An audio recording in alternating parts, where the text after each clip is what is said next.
네, 글로벌 마켓 앤 이코노미 또 매주 월요일 함께하는 시간이죠. 첫 번째 코너는 마켓 나옵니다. 오늘 또 뉴스피 황석해 부장님 함께합니다. 어서 네, 오세요. 안녕하세요. 저희 지난주 또 구정 연휴로 쉬고 네, 오늘 또 2주 만에 부장님 뵙는 것 네, 같네요. 너무 오랜만에 뵙는 느낌인데 그런가요? 어쨌든 마켓 나오라는 코너 자체가 또 한 주간 글로벌 증시 리뷰해 보면서 어떤 네, 이슈들이 있는지 짚어보는 시간이니까요. 네, 첫 번째 질문은 일본 증시 얘기를 또 안 해볼 수가 없을 것 같아요. 지금 네, 34년 만에 지금 네, 최고치 38,000선을 넘어섰네요. 네. 예.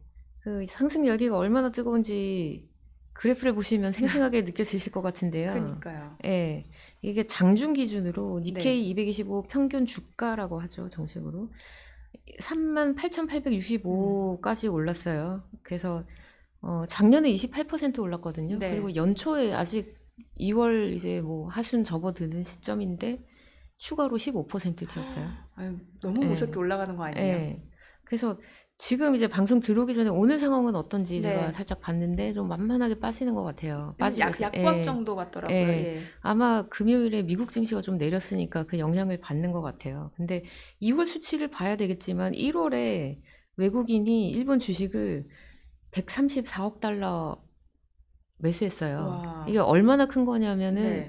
역대 7번째 규모거든요. 어떤 쪽으로 그렇게 많이 매수했나요? 어,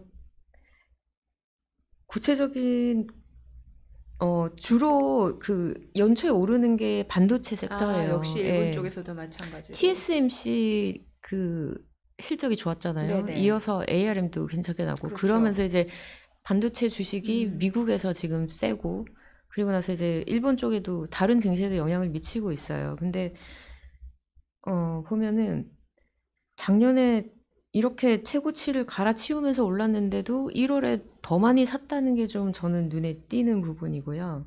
그리고 미국도 보면은 S&P 500이 지금 사상 처음으로 5,000선을 넘었잖아요. 맞아. 예. 예. 금요일에 살짝 후퇴를 했지만 그래도 여전히. 예, 여전히 그 5,000이라는 마디 지수를 역사적인 마디 지수를 지켜냈어요. 네. 근데 지금 이제 궁금한 거는 이게 계속 이대로 오를 거냐, 그리고 음. 이만큼 과연 오를 만한 건가, 네. 이게 적정한 건가, 이런 과열 거잖아요. 논란이 있죠, 지금. 예. 예. 그래서 1번부터 보시면은 첫 방송에서 제가 한번 짚어드린 적이 있었는데, 일본 주식이 센 이유 세 가지 정도로 꼽아드렸거든요. 네. 저평가 매력이랑 통화 정책, 통화 완화 기조, 그리고 지배 구조의 개혁, 이 정도 세 가지를 꼽을 수가 있는데, 니혼게이자이 신문 아시아판이 최근에 이 세 가지 축이 주가 상승 동력이 일제히 흔들리고 있다 이런 얘기를 했어요. 그래서 흔들린다고요. 예.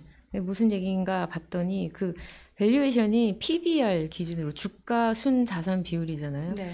이걸 기준으로 보면은 그 도쿄에 상장된 주식의 절반 가량이 1보다 낮다고 말씀을 드렸잖아요. 그래서 그렇죠. 굉장히 저평가된 거다 이렇게 얘기를 했었는데 다른 잣들을 보면은 또 그렇게 저평가된 게 아니라는 거예요. 음. PER 주가 수익률인데 네. 이게 그 도쿄의 프라임 마켓을 기준으로 보면은 15.9배예요. 이게 어느 정도 수준인 거예요, 그러면? 10년 평균치에 근접한 수치예요. 그래서 어. 작년에 이어서 올해도 이렇게 세게 오르면서 저평가 매력은 좀 소진이 됐다라고 볼 음. 수 있을 것 같고요. 그리고 네. 니케이 225 전체를 보면은 29.95배예요. 그래서 다우가 지금 25.35거든요. 와, 오히려 다우보다도 네, 오히려 고평가되어 좀 있네요. 고평가됐다고 볼 수 있는 거죠. 근데 기업들 주가나 밸류에이션이 유지가 되려면 실적이 뒷받침이 돼야 그렇죠. 되잖아요. 그러려면 경제가 좋아야 음. 되는데 엔화가 워낙에 이렇게 약세. 약세를 보이다 예. 보니까 수출 기업은 좋아요. 실적이 호조인데 내수가 안 좋지 예, 않아요? 일본 그 내부 경제를 보면은 12월에 이게 최근 지표인데 소매 판매가 0.8% 줄었어요. 그리고 소비자 신뢰도 38인데 이게 50일 기준으로 낙관이냐 비관이냐 이렇게 50 보는 미치면 거거든요. 수축인 예, 거죠. 예, 안 예. 좋다는 얘기, 부정적이라는 얘기죠. 그리고 제조업 지표도 보면은 음. 8개월째 50을 밑돌고 있어요. 수축 네. 국면이라는 거예요. 그래서 내수 경기가 지금 다 안 좋다라는 다 안 거잖아요. 좋아서 지금 이 정도의 34년 동안의 최고치 음. 주가를 정당화할 수 있냐 이게 좀 의문이고 그리고 두 번째 동력이 그 통화 정책이잖아요. 네. 근데 작년부터 계속 그 일본은행이 마이너스 금리 종료할 거다 이런 얘기 나오잖아요. 한참 예, YCC 얘기도 예, 있었고. 예. 예. 근데 계속 그 이야기가 이어지고 있는데 3월이나 4월쯤에는 종료할 거다 얘기를 해요. 그러니까 근데 금리가 인상될 수도 있다는 예, 거예요. 마이너스 지금 기준금리가 마이너스 0.1인데 이게 종료될 거라는 거죠. 정상화된다는 얘기인데 네. 좀 복잡해진 게 그 3월 GDP 3분기 작년 3분기 GDP 성장률이 마이너스 2.9에서 마이너스 3.3으로 하향 조정이 됐어요. 그리고 4분기 지표가 연율 기준으로 마이너스 4%가 나왔어요. 그래서 두 분기 연속 마이너스면은 침체잖아요. 그렇죠. 예, 그래서 일단 기술적으로 침체에 빠진 상태예요. 일본 경제가. 그래서 일본 은행이 중앙은행이 금리 올릴 수 있을까 이런 얘기가 살짝 나오는데 그래도 월가에서는 올릴 거라고 보는 이유가 첫 번째는 엔화예요. 아, yen이 지금 너무 약세다 보니까. 예, 지금 저번 주에 150엔을 다시 넘었잖아요. 네네. 15개월 만에 넘은 건데 그러니까 이게 달러엔이 높아진다라는 건 달러 가치가 그만큼 더 세고 예, 얘는 그쵸. 엄청 엔화가 약세라는 떨어졌다는 거죠. 얘기죠. 예. 엔화 가치가. 15개월 전에 한 번 넘고 다시 넘은 건데 15개월 전 그 이전에는 한 30년 만에 이게 뚫은 거예요. 그래서 150엔이라는 게 간단한 수치가 아닌 거예요. 그러네요. 역사적으로 몇 번 안 되는 이벤트예요, 이게. 이게 한 가지가 있고 그리고 그 춘투를 해요. 네네. 일본에서 대기업들 그 임금 협상을 춘투라고 하는데 작년에 3.58% 인상을 했어요. 네. 임금을. 이게 93년 이후에 최대 폭이었어요. 어. 그리고 이번에도 지금 하고 있는데 3월에 나올 텐데 이번에도 그 정도로 세게 올릴 거라고 얘기를 해요. 그래서 임금이 오르면은 인플레 자극을 하잖아요. 그렇죠. 그래서 이런 논리로 그 BOJ가 마이너스 금리 종료할 거다 이런 예, 의견들이 많아요. 핀코가 최근에 낸 보고서를 보면은 3월에 네. 0%로 올리고 그리고 나서 연말까지 가면은 0.25%까지 오를 거다 이렇게 전망을 하고 있고요. 네. 그리고 BOJ 정책 중에 금리만 문제가 되는 게 아니라 ETF 그 상장 지수 펀드라는 네. 거를 주식형을 사고 계속 매입을 하고 있거든요. 그래서 아, BOJ가 예. ETF를 사는 거지만 결국은 주식을 사는 거잖아요. 그렇죠. 그래서 일본은행이 들고 있는 주식이 전체 상장된 물량 중에 7%나 돼요. 꽤 높네요. 큰 손인 거죠. 예. 근데 1월 통화정책 회의 때 이거를 ETF 매입을 계속 할 건지 말 건지 이거 우리가 논의를 해보겠다 이런 얘기를 했거든요. 그래서 만약에 ETF 매입을 줄이거나 종료하거나 이러면은 주식시장에 꽤나 직접적인 타격을 줄 수가 있다는 거죠. 그래서 이런 부분도 좀 살펴보셔야 되고 그리고 베런스 아시아에 윌리엄 패색이라는 주필이 계시는데 네. 이분이 원래는 블룸버그에서 아시아 쪽 칼럼니스트로 꽤나 유명했어요. 지금 베런스에 계시는데 최근에 어떤 글을 썼냐면 정치권 리스크가 주식의 악재라는 거예요. 네. 무슨 얘기냐면 기시다 내각의 작년 말 기준으로 지지율이 17%밖에 안 됐어요. 예. 우리나라 지금 30%안 되는 거 가지고 말이 많잖아요. 17%면 정말 바닥이거든요. 근데 이게 왜 주식시장의 악재냐 보면 그 자민당이 2012년에 빅뱅이라는 거를 앞세워서 그 집권 여당이 됐단 말이에요. 네. 그리고 나서 2014년부터 진짜 빅뱅, 일본으로서는 빅뱅이라고 할 만한 정책들을 계속 꺼냈어요. 기업들 ROE, 자기자본 이익률이라고 하죠. 이거를 대폭 높이게 만들었고 그러면서 주주 환원을 적극적으로 하라고 장려를 했어요. 그리고 외국인 투자자들이 일본 주식 생각하면 좀 싫어했던 부분이 지배구조거든요. 네. 그래서 이거를 좀 개선하기 위해서 순환 출자를 끊어내기 시작했고 그리고 사회 이사를 대폭 강화하고 이런 노력들을 했어요. 그래서 워렌 버핏이 그 종합상사 5개 회사 지분을 매입했잖아요. 이게 맞아요. 예. 그냥 뭐 저평가돼서 산 게 아니라 이런 노력들이 이루어지면서 결실을 맺은 거였거든요. 근데 17% 이런 지지율 가지고 지금 개혁이 끝난 게 아닌데 계속 해나갈 수 있냐 이런 좀 걱정이 들기 시작하는 거고 네. 그러면서 그 자민당이 정책적으로 이렇게 끌고 온 게 아니라 BOJ에 굉장히 의존한 부분이 커요. ETF 샀다 그랬잖아요. 네네. 그리고 마이너스 금리 계속 하고 있잖아요. 이런 걸 통해서 금융시장을 부양하고 있는데 이거에 굉장히 의존을 했다는 거죠. 자민당이.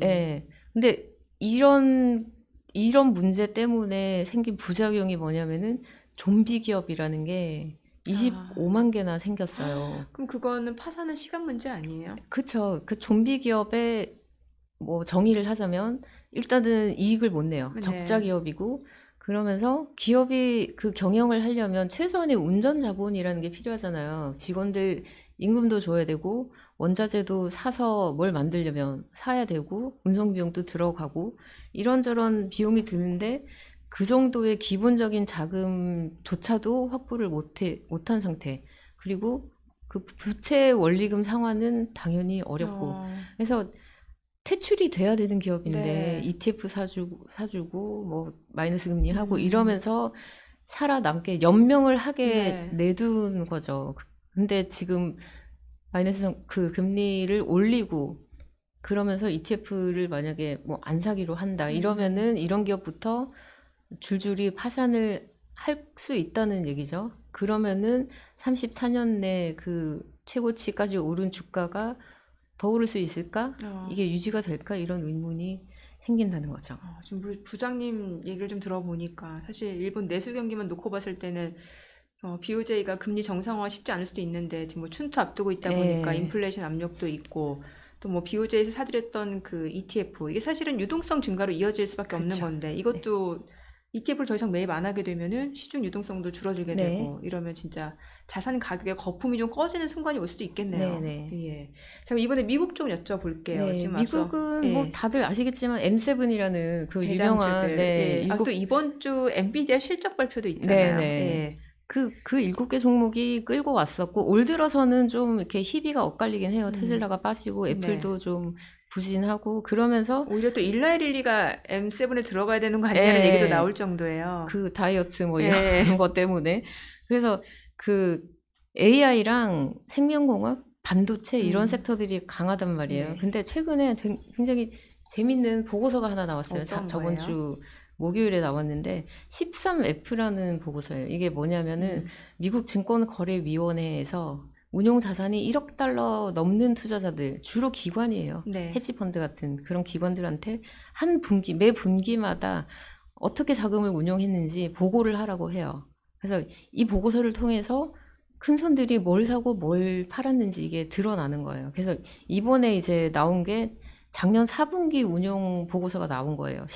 시차가 이제 뭐 한 달 반 정도 있으니까 음. 좀 지난 거 아니야? 이런 생각이 들기도 하는데 이런 거물급들이 어떻게 움직였는지를 세세하게 그렇죠. 개별 종목 하나하나 다 나오는 거거든요. 이런 걸 볼 수 있는 보고서가 이게 거의 유일하다 보니까 음. 나올 때마다 월가에서 관심이에요. 근데 이번에 보니까 이게 그럼 분기별로 발표가 예, 되는 거예요. 분기별로 그러니까 지금 2월이잖아요. 2월 네. 중순에 4분기께 나오는 4분기. 거죠. 그리고 5월 중순에 1분기께 나오는 거. 이런 식으로 발표가 돼요. 네, 한 달 네. 반 정도 뒤에 나오는 거죠.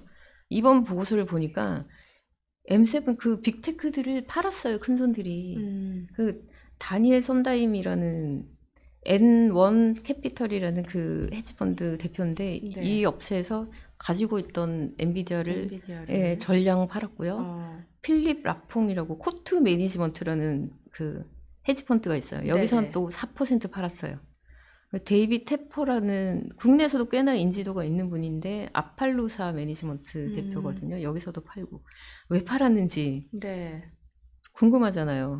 그러게요. 예, 엔비디아 주가 그래프를 보면 좀 감이 오실 거예요. 음. 이렇게 올라도 되나 싶게 올랐거든요. 네네. 작년에 240% 뛰었고 그리고 올 들어서도 불과 뭐 한 달, 두 달도 채 안 되는데 50%더 음. 올랐어요. 그러면서 시가총액이 아마존도 제치고 알파벳도 제쳤어요. 간밤엔 응. 또 알파벳은 또 5위로 내려가고 아마존 4위로 가고 네. 3위가 엔비디아하고 이렇게 그러니 됐잖아요. 예. 이렇게 이게 도대체 정상적인 주가 맞나 하는 음. 생각이 들잖아요. 오죽하면은 그 시스코 주가 차트랑 비교하시는 분들도 꽤 예, 그 있어요. 닷컴 버블 그 예, 당시에. 예. 그리고 저는 이 그래프 보면서 우리나라 2020년 그리고 21년까지 아파트 가격 올랐던 그 그 그래프랑 좀 그래프야. 비슷하지. 저는 보면서 그게 생각이 났어요. 지금 어, 집값이 어떻게 됐는지 네네. 생각해 보시면 그 앞으로 당시와. 뭐 직접적으로 비교 대상은 아니지만 이게 네네. 이 그래프가 좀 정상적으로 보이진 않잖아요. 근데 음, 이걸 좀 더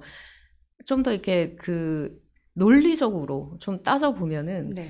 주가를 평가하는 모델이 여러 개가 있는데 그중에 DCF라는 게 있어요. 이건 뭐예요? 예, DC? 현금 흐름 할인 방식이라는 모델이에요. 이게 기업이 앞으로 현금 흐름을 얼마나 창출할 건지, 앞으로 몇 년간 얼마나 창출할 건지를 예상치가 있어요. 네네. 이거를 현재 가치로 할인을 해서 예, 그거를 지금 주가랑 비교를 해보는 거예요. 그러면은 주가가 적정한지 고평가인지 저평가인지 이런 게 나오는데 그 영국 FT에서 파이낸셜 타임스에서 분석한 걸 보면 네. 지금 현재 엔비디아 주가와 밸류에이션이 유지가 되려면 예. 앞으로 10년 동안 영업이익률이 55%까지 뛰어야 된다 이런 결론이 나와요. 그리고 매출액은 지금 연간 한 600억 달러 정도 되는데 네. 10년 동안 10배가 늘어나야 된다는 거예요. 근데 이게 얼마나 현실적인 건가를 예. 따져보면 반도체 산업협회라는 데가 있어요. 네. 여기서 작년에 전 세계 반도체 칩을 얼마나 팔았나 이걸 봤더니 5,270억 달러 이렇게 나왔어요. 와, 그럼 전체 반도체 그 매출보다도 예, 뛰어넘어야 그러니까 된다. 작년 전체 전 세계 판매보다 10년 뒤에 더 많이 팔아야 된다 이런 얘기가 되는 거죠. 근데 이게 가능할까? 이거를 판단해 볼 수 있는 그 보고서가 다른 데서 나왔는데 네. D.A. 데이비슨이라는 그 투자은행이에요. 결론부터 말하면 이 업체에서는 엔비디아 주가 44% 떨어질 거다 이렇게 얘기를 해요. 아, 그래요. 왜 그러냐면 경쟁이 너무 지나치다는 거예요. 경쟁이 지금은 엔비디아가 거의 뭐 생성형 AI 칩에서는 독주를 하고 있는데 네. 이게 한 5년, 10년 뒤에도 지속이 되기는 어렵다는 거죠. 왜냐하면 AMD라는 회사 들어보셨잖아요. AMD 지금 그렇죠. 예. 후발주자 업체로 지금 열심히 추격하고 있잖아요. 엔비디아 대항마로 MI300X라는 칩을 만들었어요. 그리고 작년부터 양산을 시작해서 지금 판매량을 늘리고 있어요. 생산을 네네. 늘리고 있어요. AMD는 우리가 만든 칩이 엔비디아 거보다 훨씬 빨라. 성능 더 좋아. 이렇게 얘기를 해요. 그리고 인텔도 가우디 3라는 칩을 네. 지금 개발하고 있고요. 그리고 반도체 업계 내에서만 이런 게 아니라 마이크로소프트랑 뭐 메타 이런 다 업체들이 자체 칩을 만들겠다 이러고 나오는 거잖아요. 아니, 또 그래서 보니까 소프트뱅크에서도 지금 예, 1,000억 달러 예, 1,000억 달러 얼마 전에 그 발표했죠. 반도체 투자 예. 소식 나오고. 그래서 이런 엔비디아의 독주가 지속이 되기는 어렵다. 그리고 지금 엔비디아가 만드는 최신 칩이 A100이라는 게 있는데 네. 이게 얼마냐면 한 개 가격이 $10,000예요. 와, 엄청 비싸네요. 이게 그리고 워낙에 수요가 많다 보니까 정상적인 거래 시장 이외에 암 시장도 있어요. 그런 데서는 몇 배 더 비싸게 팔린다고 해요. 이렇게 가격이 뛴 게 그래도 팔리는 게 기업들이 너도 나도 생성형 AI 하겠다 이러면서 이제 칩 수요는 많단 말이에요. 아직 근데 대학만은 없고. 예, 근데 대학만은 없고 만들어내는 건 한계가 있고 이러다 보니까 가격이 이렇게 오른 건데 엔비디아가 문제는 만들어낼수록 공급이 늘어나는 거잖아요. 그렇죠. 예, 만들수록 자체적인 가격 결정력이 좀 떨어지는 이런 아이러니가 발생한다는 거죠. 그래서 이 데이비스는 44% 빠질 거다 이렇게 얘기를 해요. 그래서 4분기에 큰 손들이 엔비디아를 팔았는데 왜 팔았는지는 뭐 설명이 없었어요. 그것까지 네. 요구를 하는 게 아니니까 안 나왔지만 이런 게 배경이 되지 않았을까 이렇게 짐작해 볼 수가 있는 거죠. 좀 다른 얘기긴 한데 4분기 팔고 나서 이렇게 엔비디아 주가가 오른 거 보면 약간은 아쉽겠네요. 그렇잖아요. 네, 그렇게 볼 수는 있죠. 네. 가지고 있었으면 50% 먹었을 텐데. 네. 근데 저 사람들이 그러면은 잘못 판단한 거 아니야? 이럴 수도 있는데 이만큼 거대한 자산을 이룬 그 운용사가 팔았다 그러면은 왜 팔았을까 한 번쯤 생각해 볼. 그렇긴 하죠. 예. 그렇죠. 그리고 예. 엔비디아만 판 게 아니라 다른 네. 빅테크도 줄줄이 팔았거든요. 그래서 지금 주가는 상종가인데 네. 그 큰 손들이 큰 종목들을 대장주를 팔고 있다는 건 부정적인 신호인 거죠. 그러네요. 예. 네. 그리고 지금 시간이 얼마 안 남았다고 하시니까 진행을 빨리 좀 해볼게요. 네. 밸류에이션 측면에서도 PBR이 4.67배 5년 내 최고고 리스크 프리미엄을 보면은 국채 대비해서 주가의 그 프리미엄이 얼마냐. 국채는 안전한데 주식은 위험 자산이잖아요. 그럼 그만한 리스크 프리미엄을 줘야 이게 투자할 만한 거잖아요. 근데 이게 최근 지표 보니까 0.7%포인트밖에 안 돼요. 20년 내 최저거든요. 그래서 계속 아이비들 사이에서 미국 주식 별로 매력적이지 않다 이런 얘기가 나오는 게 이런 이유가 있는 걸로 보이고요.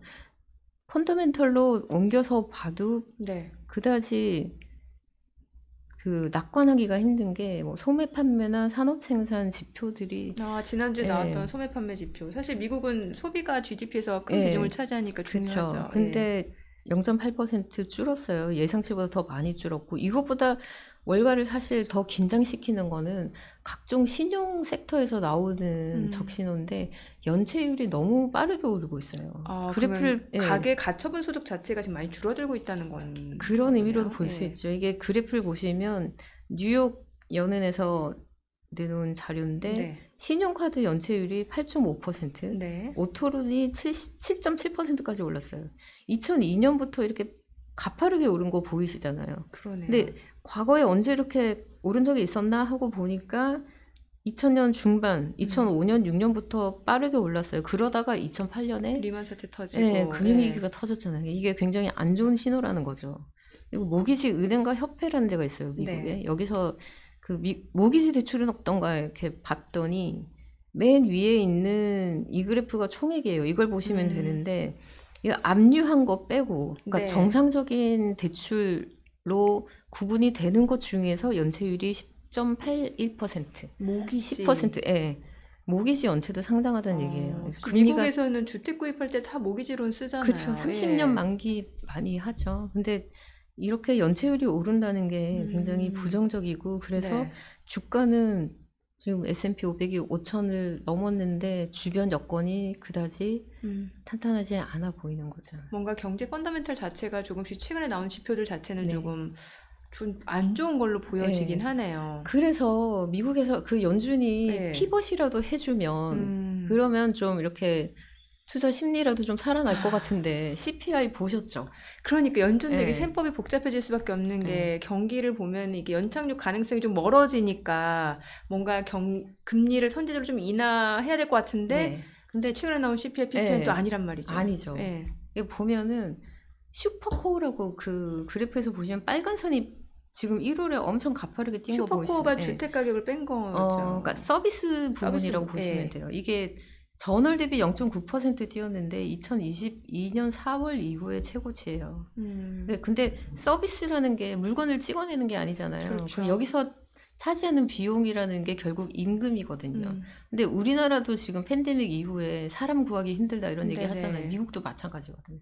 그래서 인력 구하기가 힘드니까 서비스 쪽에 임금이 상승하면서 인플레를 자극하는 이런 상황이 계속 되풀이된다는 이러니까 거고. 물가 자체도 스티키하다는 표현이 나오고 네, 계속. 그리고 예. 또 한 가지가 그 쉘터라고 주거 비용이었어요. 예. 연율 기준으로 6% 상승했는데 이게 1월 한 달 동안 헤드라인 CPI 오른 것 중에 3분의 2를 차지했어요. 네. 이러다 보니까 피벗 기대감이 떨어지는데 근데 또 주가는 이거 발표되자마자 급락을 했다가 그 다음날 다시 바로 바로 예. 반등을 했단 말이에요. 이건 왜 그럴까 봤더니 최근에 CPI 자체를 놓고 말들이 많아요. 이게 믿을 수 있는 지표 맞냐 이런 얘기들이 많아요. 네. 그래서 PC 봐야 된다 이런 얘기 많고. 지금 말씀하신 것처럼 예. 미국의 인플레이션 지표가 크게 두 가지잖아요. CPI가 있고 소비자 네. 가격 지수가 CPI, 있고, 예. 그리고 하나가 PC, 개인 소비 소비 지출, 지출이라는 예. 건데, 이 두 가지의 격차가 점점 더 커지고 있어요. CPI는 2월 중순에 나왔잖아요. 그러면 이제 1월께 나온 거고, PC는 월 말에 나와요. 네. 그래서 1월 PC는 이달 말까지 기다려야 돼요. 그래서 같은 기간을 두고 두 가지를 비교해 볼 수 있는 게 12월이잖아요. 가장 네. 최근 게. 12월에 근원 CPI가 연율 기준으로 3.9% 올랐어요. 네. 근데 같은 기간에 PC. 근원 PC는 2.9% 올랐거든요. 1%포인트 차이가 나는 거잖아요. 격차가 꽤 크네요. 그래서 이거를 그래프로 보시면 더 확연하게 보이는데 네네. 백악관에서 만든 자료인데 좀 연하게 보이는 게 CPI 그리고 짙은 색이 PC거든요. 네. 근데 보시면 CPI가 변동성이 좀 큰 거 보이시죠? 맞네요. 오를 때 좀 가파르게 오르고 더 예. 크게 오르고 떨어질 때도 좀 더 가파른 것 같고 어쨌거나 PC보다는 CPI가 늘 위에 있어요. 특히 네네. 오를 때. 이게 제일 커졌던 게 언제냐면 재작년이에요. 2022년 6월에 CPI가 연율 기준으로 9.1% 올랐어요. 미국 물가가 9.1% 오른다는 건 좀 상상이 힘든데 이게 한 3년 내 최고치. 가파르게 예. 올랐네요.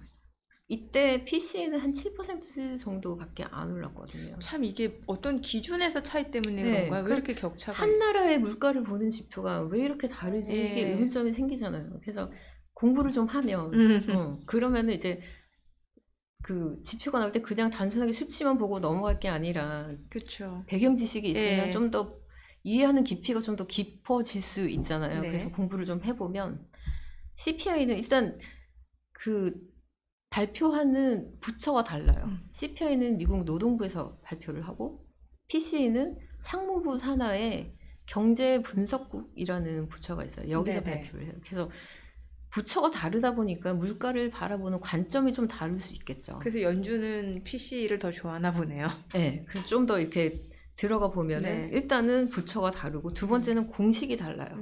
어떤 공식을 가지고 이걸 집계를 하는 거거든요. 네. 그냥 주묵구구가 예. 아니고. 근데 그 첫 번째 공식을 보시면 이게 라스파이레스라는 공식인데 말이 좀 어려운데 이거 네. 만든 사람 이름을 붙여서 이렇게 불러요. 굉장히 어렵고 복잡해 보이는데 개념은 간단해요. 그 기준 시점, 그러니까 과거에 네. 구입했던 물건을 지금 비교 시점이죠. 지금 현재 똑같은 양만큼 똑같은 양으로 사면은 이게 과거 그 기준 시점 비교해서 비용이 올랐을까 떨어졌을까 이걸 보는 거예요. 네. 네.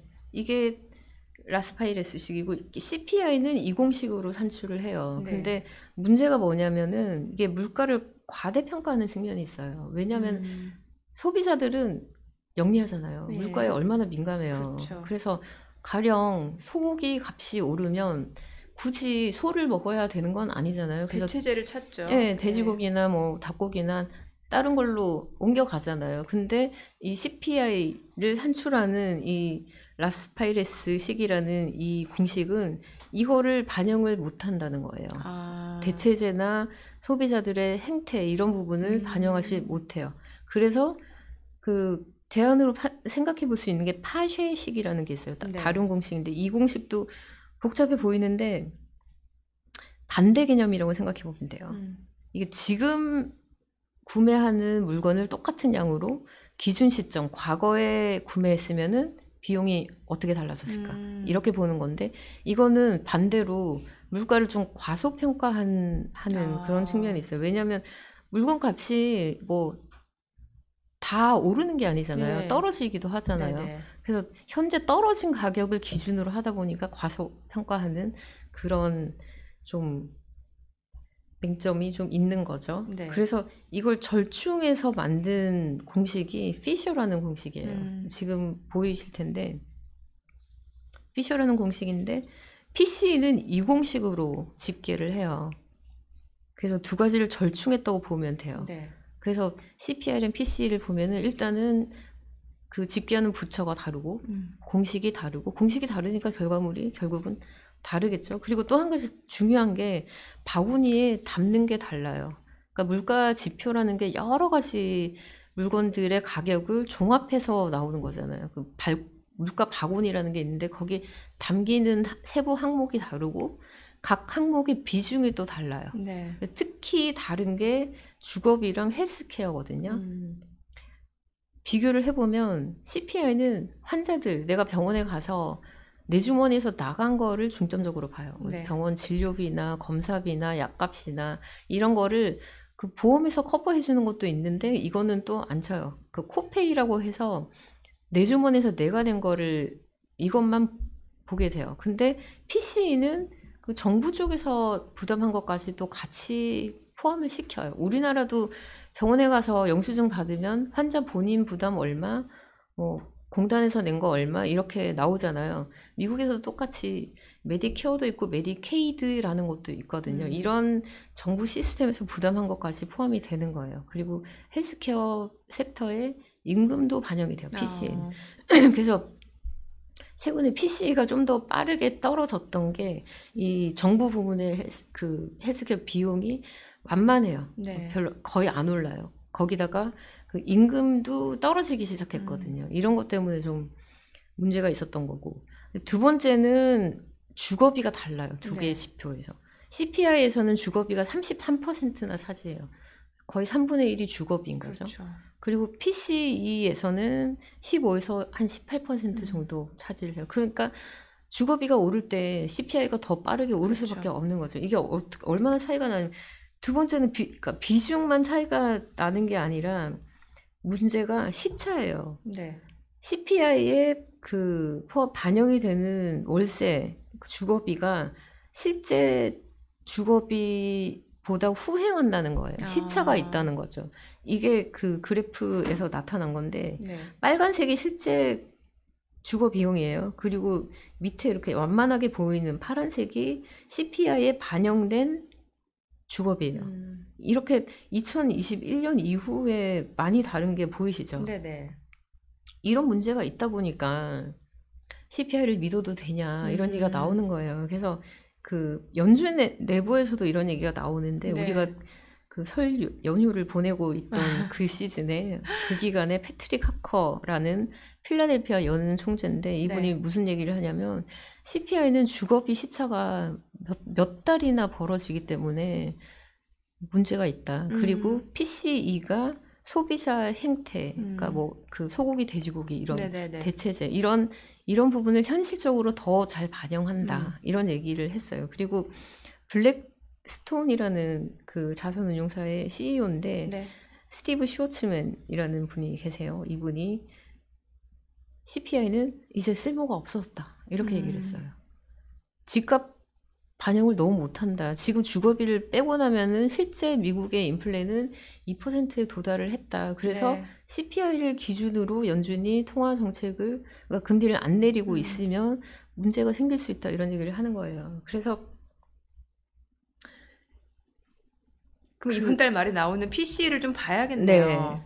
그렇죠. 근데 PC가 이번에 썩 좋지 않을 수도 있을 것 같은 게 생산자 물가가 PPI가 또 높게 얼마 나왔죠. 전에 나왔잖아요. 예. 이게 예상보다 크게 올랐고 오죽하면 레리 서머스 전 재무장관도 이제 예. 금리 인상을 고려해야 될 수도 있다 이런 얘기까지 예, 했잖아요. 맞아요. 예. 그 특히 병원 외래 쪽 비용이 2.2% 상승했거든요. PCE의 그 헬스케어 비중이 높다고 말씀드렸잖아요. 그래서 네네. 병원 외래가 뛰었다는 거는 이번에 나오는 PCE가 좀 안 좋을 수도 있다. 2%까지 매끄럽지 못할 수 있다. 이런 신호로 볼 수 있는 거죠. 그래서 말씀하신 것처럼 시티 그룹 포함해서 소수기는 하지만 일부 IB들은 금리 피벗이 아니라 금리 올릴 수도 있겠다. 이런 얘기들을 맞아요. 하고 있어요. 그리고 더 얘기를 해도 되나요? 아니 지금 부장님이 2주 만에 나오셔갖고 하실 말씀이 많으신 것 같은데 한 가지만 더 말씀을 기차 드리면 괜찮으세요? 아, 네.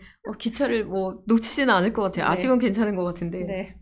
그 얼마 전에 저번 주말쯤인데 스트레스 테스트를 이제 시행을 하는 걸로 그 가이드라인이 나왔어요.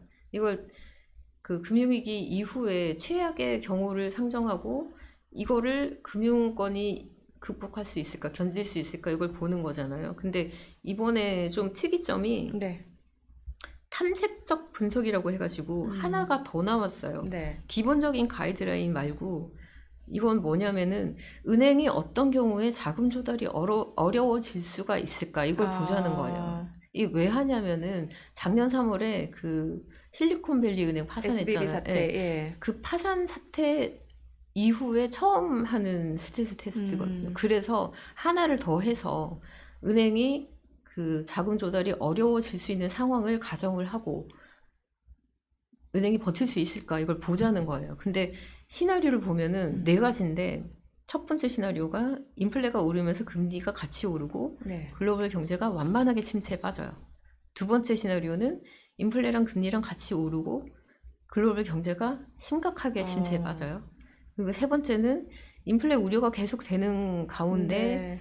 대형 헤지 펀드 5개가 파산을 하고 그리고 전 세계 주요국이 침체에 빠져요. 네. 마지막 시나리오는 대형 헤지 펀드 5개가 파산하면서 미국을 포함해서 주요국이 좀 심하게 네. 침체에 빠지는 그런 건데 이게 눈에 띄는 게 네 번째 마지막 시나리오를 빼고 세 가지 모두 인플레이션 상승이라는 거를 물가 잡기가 쉽지 않나 넣었잖아요. 보네요. 그만큼 연준이 아직 인플레에 대해서 안심하지 못하고 있다. 네. 이런 걸 드러내는 간접적으로 볼 수 있는 거죠. 그래서 피벗이 연초에 생각했던 것만큼 좀 쉽지 많이 않겠다. 늦어지고 있죠, 시기 예, 자체가. 월가에서도 그 기대치가 확 떨어진 게 네.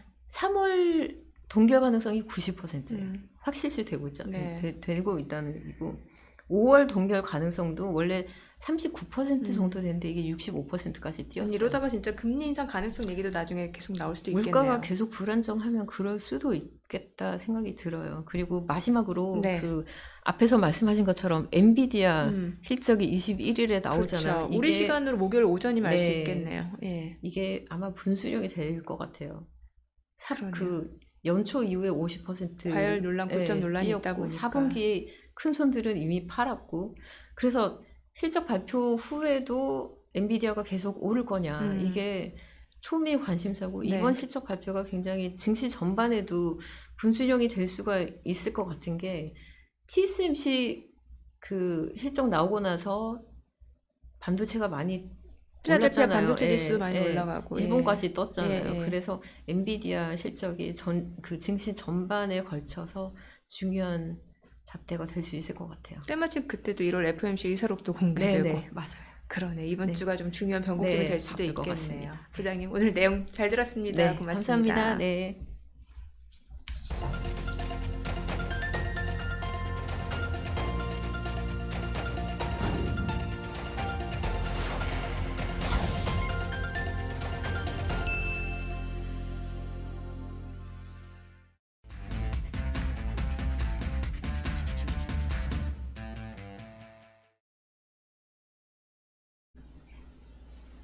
네, 글로벌 마켓 앤 이코노미 두 번째는 연금 백만장자 코너입니다. 오늘도 미래에셋 자산운용의 김경록 고문님과 함께합니다. 어서 오세요. 네, 안녕하세요. 네, 자 지난번에 이제 고문님이 이래서 연금 운용을 잘 해야 된다라는 말씀을 주셨단 말이죠. 파이어족이 예, 되지 예. 말자라는 얘기를 주셨는데 네, 제 주변에 보면 연금 운용에서 돈을 많이 벌었다라는 얘기를 저는 아직까지 들어보지 못한 것 같은데 예, 연금 운용 잘 안 되는 이유가 분명히 있을 것 같아요. 예, 예.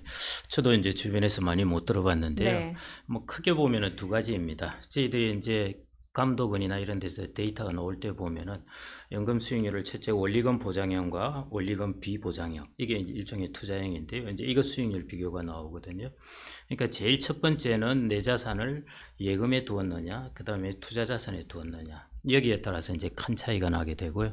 그 다음에 이제 두 번째 원리금 비보장형 실적형이죠. 실적형 같은 경우에는 그 세부적인 성과는 나오지 않는데요. 세부적인 성과를 보면은 천차만별입니다. 네. 그러니까 뭐 연수익률이 20%, 30% 이렇게 되시는 분도 있고 마이너스인 분도 있고 하니까요. 그래서 실적 상품에는 차이가 어마어마하게 서로 많이 나는 거죠. 그렇게 본다면 결국 연금 성과의 차이는 내가 첫 번째로 예금과 투자 상품에서 어디에 배분했느냐 여기에서 이제 첫 번째로 차이가 나게 되고요. 투자 상품으로 배분을 했다 하더라도 그 안에서 편차가 많이 나기 때문에 내가 투자 상품에서 어떤 상품을 넣었느냐 하는 것, 이 두 가지가 연금 상품의 성과를 뭐 다 결정한다고 보시면 되겠습니다. 네. 뭔가 연금 운용이 또 잘 안 되는 뭔가 이유가 구체적으로 있을 것 같은데 크게 두 가지를 말씀 주셨고 예, 그렇습니다. 구체적으로 좀 나열해 보면 예, 어떤 예. 것들이 있을까요? 제가 이제 방금 말씀드린 것은 이제 연금의 자산 운용에 관한 것입니다. 연금을 축적하거나 할 때 일어나는 일들이고요. 결국 전체 연금은 그런 자산 운용뿐만 아니라 이제 전 생애에 걸쳐서 내가 연금을 소위 말해 관리를 해야 됩니다. 이건 일종의 운영이라고 할 수 있는데요. 그래서 그런 부분에서 우리가 유의해야 될 것들이 제가 이제 이전부터 곰곰이 생각해 보니까요. 한 5가지 정도가 있습니다. 그 5가지 정도는 오늘 좀 제가 컴팩트하게 하나하나 네. 좀 말씀드릴까 하는데요. 일단 결론부터 말씀드리면은 이제 연금을 중간에서 찾는 것. 이 부분이 첫 번째이고요. 그 다음에 원금의 가격이 고정된 자산을 보유한다. 인데요.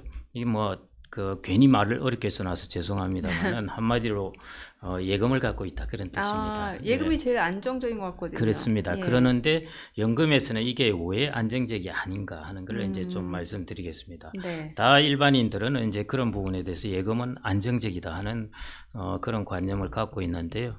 그렇지가 않습니다. 그걸 이제 좀 말씀드리고자 하고요.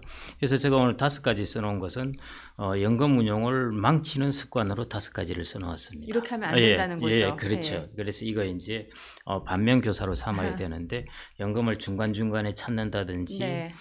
내 연금 자산을 모두 예금으로 다 넣어놓고 이게 안정적이다 하고 이제 운용을 한다든지요. 네. 그 다음에 연금을 내가 젊을 때나 나이 들었을 때나 자산 배분을 똑같이 그냥 가져간다든지 하는 것. 이것도 이제 안 되는 일입니다. 뭐 주식형, 채권형 이런 그렇죠. 부분에 있어서 비중을 동일하게 맞습니다. 가져간다든지. 예. 그 부분을 이제 좀 말씀드릴 거 하고요. 예. 그 다음에 뭐 우리나라 경우에 지금 뭐 많은 경우에 그러는데요. 연금 자산에 들어가 있는 것이 거의 뭐 대부분이 국내 자산입니다. 네. 예, 그래서 이런 부분도 내 연금 자산을 길게 볼 때 국내 자산만 다 가지고 있는 것. 이것도 연금 운용을 이제 망치는 것 중에 하나라고 볼 수 있고요. 그 다음에 이제 연금을 인출할 때 지금 우리나라 경우에 몇 년 전만 하더라도 한 97% 정도가 일시금으로 인출했는데 네. 지금은 한 93% 정도 이렇게 되었습니다. 그래서 조금 낮아지긴 했지만은 그럼에도 불구하고 연금을 일시금으로 목돈으로 찾는 사람들이 거의 90%를 넘는다는 것입니다. 그래서 연금을 연금화한다는 것, 이게 이제 되게 중요한 부분입니다. 그런데 연금을 일시금으로 찾으면 보통 목돈을 쓰고 노후가 어려워지기 때문에요. 그래서 이 5가지 정도가 연금을 전체적으로 수행에 있어서 내가 연금을 운영하는 데 있어서 꼭 버려야 할 습관이라고 볼 수 있겠습니다. 지금 5가지 연금 예, 운용에 있어서 예. 절대 하면 안 되는 습관을 말씀 주셨는데 그럼 하나씩 좀 살펴보면 좋을 그러시죠. 것 같은데 첫 번째가 보니까 중간에 찾으면 안 된다. 그러니까 예. 중도 해지하면 안 된다라는 예, 거잖아요. 예. 그렇습니다. 제가 한 예를 이제 말씀드리겠는데요. 저 구개인연금이라고 처음 개인연금이 도입된 게 94년이었습니다. 네네. 1994년. 그러니까 이제 30년 되었죠. 그때 제가 이제 10만 원씩 이렇게 이제 개인연금에 매월 10만 원씩 납입을 했는데요. 지금은 적은 돈이지만 그래도 30년 전은 꽤 큰 그렇죠. 돈입니다. 예. 1년에 이제 120만 원이죠. 30년을 납입했으니까 3,600만 원 제가 원금이 들어갔습니다. 네. 그 중간에 한 번도 해지 않고 그냥 그러려니 하고 자동 이체를 하고 계속 두었습니다. 지금 금액이 원금이 한 3,600만 원 들어갔는데요. 제 금액이 얼마쯤 돼 있을 것 같습니까? 대충. 글쎄요. 잘 가늠이 안 되는데 뭐 한 1억 정도 돼 있나요? 예, 맞습니다. 예. 9천만 원 정도 좀 네. 넘어가 있거든요. 그러니까 이제 3,600만 원 원금이 들었고 이렇게 9천만 원 1억에 가까워진 게 기본적으로 이제 중도의 원금을 해지하지 않고 그냥 계속 가져갔던 것. 그게 이제 복리 효과를 계속 가져오면서 결과이거든요. 그래서 그런 부분이 저는 이걸 첫 번째 넣어놓은 이유도 그 이유입니다. 계속 오랫동안 20년, 30년 동안 연금을 계속 가져가는 것. 그래서 제가 이제 시뮬레이션을 간단하게 해놓은 것이 저 그래프인데요. 내가 100이라는 뭐 100만 원이라고 생각하셔도 좋을 텐데 매년 100이라는 것을 적립을 하면서 30년을 갖다고 가정을 할 때요. 제일 밑에 있는 선은 내가 10년마다 50%를 찾는 것입니다. 그 위에 있는 것은 10년마다 30%를 찾는 것이고요. 제일 위에 있는 것은 찾지 않고 있는 경우이거든요. 그리고 운용 수익률이 5%라고 그랬을 때요. 30년이 지나고 나면은 50%씩 찾았을 경우에는 1이라는 숫자를 가져가는 데 비해서 저걸 기준을 1로 잡았습니다. 그럴 경우 30%만 찾았을 때는 그래도 1.5배가 됩니다. 그것에. 그런데 환매료가 없이 중도해지 없이 하면은 2.2배, 50%를 찾은 것에 비해서 2.2배를 이제 가져가게 되니까요. 그만큼 이제 중간에서 연금을 찾는다는 것이 한 30년 지나서 내가 노후 준비를 하려고 자기의 연금 계좌를 봤을 때 이제 저런 큰 차이를 가져온다는 것입니다. 지금 화면에서 보더라도 한눈에 지금 그 연금 자산 규모 추이가 그래프 기울기가 달라요. 빨간색은 굉장히 가파르게 맞습니다. 자산 증식이 좀 빠르게 된 거고 맨 아래 50% 환매한 거는 그냥 기울기가 낮네요. 정확하게 보셨는데요. 저도 그것까지는 말씀을 못 드리고 있었는데 저게 이제 찾지 않고 있으면은 네. 금액이 커지면서 이게 복리 효과가 커지는 그러니까요. 효과가 네. 저 그래프의 기울기에서 나타나죠. 그러니까요. 그 밑에 선들은 보면은 기울기가 기울기가 낮아요. 지난다고 해서 예. 이렇게 급해지지가 않습니다. 예, 그래서 저런 부분이 이제 복리 효과도 크게 가져올 수 있기 때문에요. 그래서 저는 첫 번째로 이제 중간에서 찾는 것, 이 부분을 가급적 중간에서 한번 찾다 보면요, 이게 버릇이 됩니다. 그래서 제가 이전에 변액연금을 가입했다가 한번 중간에서 찾을 때 한 일주일을 고민을 했습니다. 저 변액연금 가입할 때 해지했었는데. 이제 일주일 고민을 하고 찾았는데요. 그 다음부터는 심심하면 돈을 찾아버립니다. 그래서 한번 요즘은 습관이. 이제 안 찾고 있습니다. 그래서 이것도 습관되면은 계속 그러네요. 중간에서 찾게 되니까요. 네. 연금만은 노후를 위해서 중간에서 찾지 음. 않고 꼭 별도의 주머니라고 생각하고 그냥 계시는 것 자동이체 되게 놔두고 그렇습니다. 그냥 기억에서 예. 좀 있는 게 까먹고 좋겠네요. 예, 그렇습니다. 그러면 자동적으로 그냥 쭉 갖고 가게 되는 거니까. 그 옛말에 우보천리라는 말이 있는데요. 아, 소보름. 말은 빨리 가지만 금방 지쳐버리고 네. 손은 천천히 가는 걸음으로 천리를 간다는 말이 있습니다. 그래서 연금이 정말 거기에 해당된다고 그러네요. 보시면 되겠습니다. 오보천리. 예. 그 대부분 또 연금 같은 경우는 예금 자산 보유하신 경우가 많잖아요. 그렇습니다. 그러니까 예. 뭔가 좀 안정적일 것 같다는 생각이 드니까. 그런데 예. 앞서 보니까 연금 운용을 망치는 습관 두 번째로 예금 자산이 대부분이다. 예. 이게 예. 안 좋은 거다라는 말씀이신 예. 거잖아요. 아까 처음 시작할 때도 이제 말씀하셨듯이 많은 사람들이 예금은 안정적이라고 생각합니다. 네. 안정적인 게 맞습니다. 그런데 언제 안정적이냐 하는 것이죠. 1년, 2년 다 안정적입니다. 그런데 예금 자산을 10년 가지고 있었을 때 이럴 때 안정적이냐 하는 것을 이제 봐야 되는데요. 네. 예금 자산이 안정적이라고 하는 이유는 원금이 보장되기 때문입니다. 이게 참 인플레이션을 반영하지 못한다는 그렇습니다. 게 좀 예, 함정인 예. 것 같은데요. 원금이 보장된다는 것하고요. 네. 원금 가격이 고정되어 있다는 것하고는 다릅니다. 네. 원금이 보장되어 있다는 것은 내가 최소 수익률이 나빠져도 원금이 보장되고 수익률이 높아지면은 원금이 올라가겠구나 하는 네. 것도 원금 보장이에요. 네. 그런데 예금은 원금 보장이긴 하지만은 원금 가격이 고정되어서 변하지 않습니다. 그렇죠. 여러분들 예금 자산을 갖고 있으면은 이자는 받는다고 생각하고요. 예를 들어 내가 1억 원의 예금 자산을 갖고 있다. 100년 지나도 여러분들은 예금 자산을 찾을 때는 1억 원을 찾습니다. 그러니까 물가가 오른 만큼 네. 나의 예금 자산의 실질 가치가 그렇죠. 시간이 지나면 지날수록 떨어져 버리는 것이죠. 네. 그래서 예금이라는 것은 단기적으로는 너무나 좋은 자산이고 안전한 자산입니다. 그런데 시간이 가면 갈수록 이제 예금 자산은 그 실질 가치가 떨어지기 때문에요. 그래서 연금에 넣지 말아야 할 자산 중에 하나가 사실은 예금 자산입니다. 그런데 우리나라 같은 경우에는 이제 많은 경우가 사실은 원리금 보장 비율이 거의 90%에 이릅니다. 네. 그래서 제가 이제 이런 부분이 제일 안타까운 부분 중에 하나인데요. 그 20년, 30년의 자산 관리를 하면서 예금 자산, 1년짜리 자산을 사람들이 거의 90% 편입을 하고 있다는 것입니다. 이게 이제 장기적으로 봤을 때 자산 운용, 연금의 운용 수익률을 격찬하게 하는 가장 큰 이유이고요. 그래서 역시 이제 자산 축적을 더디게 하는 가장 큰 이유라고 볼 수가 있습니다. 한편으로 이게 다른 예를 들어본다면요. 예를 들어 저는 이제 예금 가격만 말씀드렸습니다. 네. 원본만 말씀드렸는데요. 이자 금액도 한번 생각을 해보시죠. 이자율이 아니라 여러분들은 이자 금액을 생각하셔야 돼요. 예를 들어 내가 1억 원의 예금을 가지고 있다 하고 내가 4% 이자율이라 하면은 그러면은 나한테 들어오는 것은 400만 원입니다. 근데 원금이 변하지 않으면은 나는 4%면은 계속 400만 원만 들어옵니다. 그렇죠. 예, 100년이 돼야 돼요. 복리 효과가 전혀 없네요. 없죠. 그런데 원금이 2억 원이 되고 이자율이 4%라고 그러면은 나한테 들어오는 이자 800만 금액은 원. 800만 원이 네. 되는 것이죠. 그래서 여러분들이 장기적으로 연금에서 보유해야 될 자산은 뭐냐면은 원금의 가격이 장기적으로 올라가는 자산을 가져야 되는 것입니다.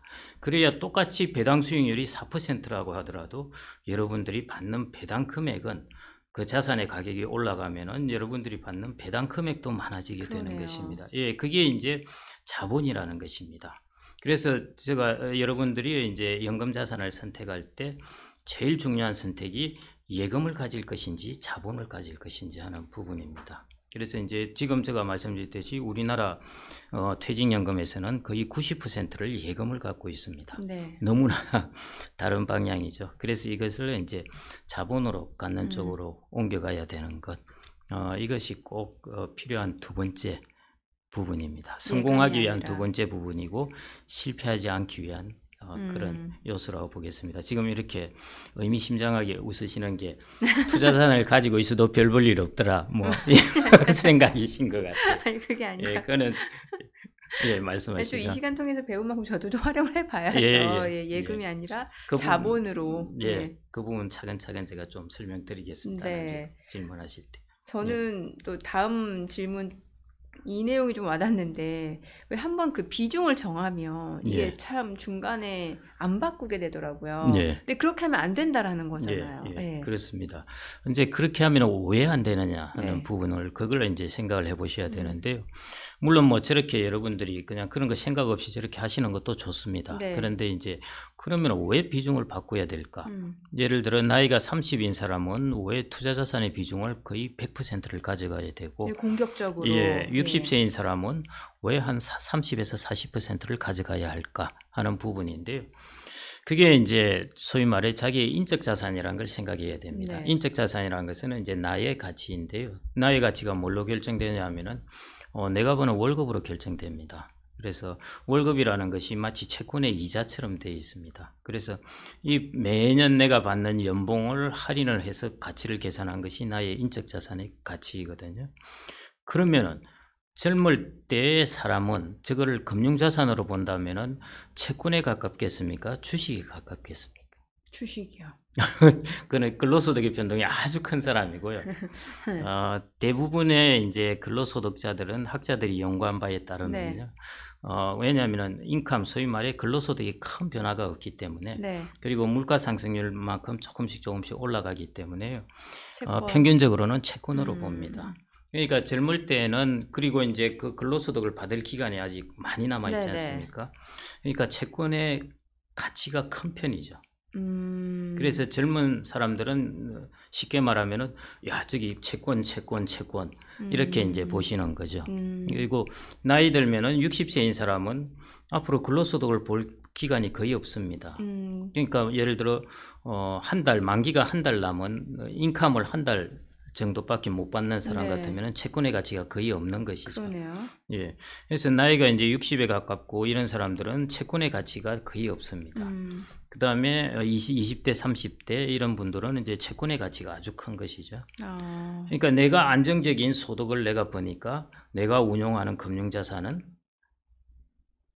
리스키한 자산으로 수익률을 추구해야 되는 자산으로 해야 가장 좋은 포트폴리오라는 것입니다. 그러면은 쉽게 제가 이해를 하고 있는지 모르겠는데 예. 저는 이렇게 생각을 했어요. 젊을 때는 좀 공격적으로 가져가는 그렇습니다. 게 좋아서 주식형 비중을 늘리고 채권형 비중을 좀 줄이고 예. 나이 들수록 오히려 채권형 비중을 조금씩 늘려가는 게 예, 맞습니다. 맞는 거예요? 예, 맞습니다. 그래서 왜 주식형 비중을 늘리냐면은 나 자신이 채권이기 때문이에요. 그렇게 생각을 해야 되는 예, 거예요. 나 자신이 채권이기 때문에 이런 자산 배분에서 제일 중요한 원칙이 뭐 친구를 사귈 때하고도 비슷한데요. 저번에 한번 말씀드린 것 같은데 나랑 가장 좋은 친구는 나와 가장 다른 친구라는 이야기가 있습니다. 자산 배분도 똑같거든요. 그러네요. 내가 가지고 있는 자산과 가장 다른 자산을 보유하는 것이 가장 좋은 포트폴리오입니다. 그런데 젊은이들은 이게 채권을 많이 가지고 있기 때문에 자기 스스로가 네네. 그러기 때문에 그러니까 앞으로 받을 근로소득을 그렇죠. 생각했을 맞습니다. 때 예. 그걸 쉽게 말하면 뭐냐면은 내가 주식을 운용하고 있는데 좀 손해를 보았다.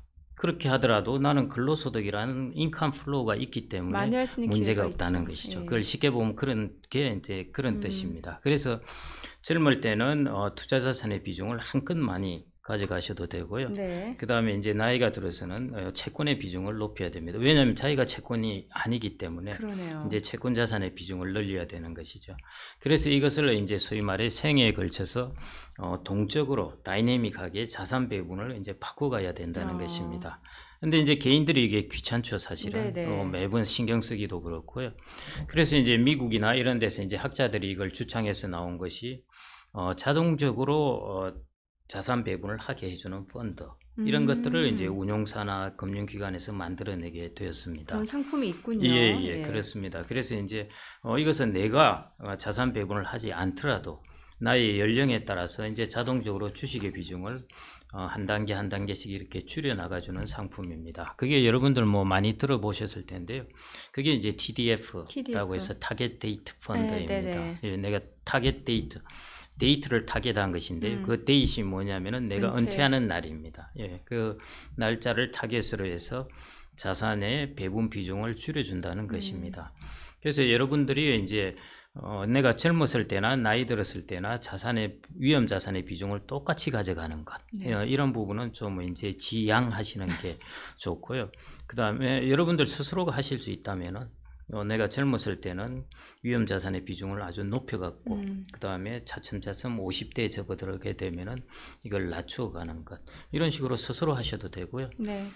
그게 내가 스스로 하기 귀찮다고 생각되면은 타겟 데이트 펀드 TDF를 활용하셔도 되고 요즘 디폴트 옵션이라는 것도 나왔습니다. 맞아요. 예, 네. 디폴트 옵션도 보면은 그 안에 타겟 데이트 펀드가 들어가 있습니다. 그래서 그 타겟 데이트 펀드 들어가 있는 디폴트 옵션을 이제 선택하셔서 하셔도 됩니다.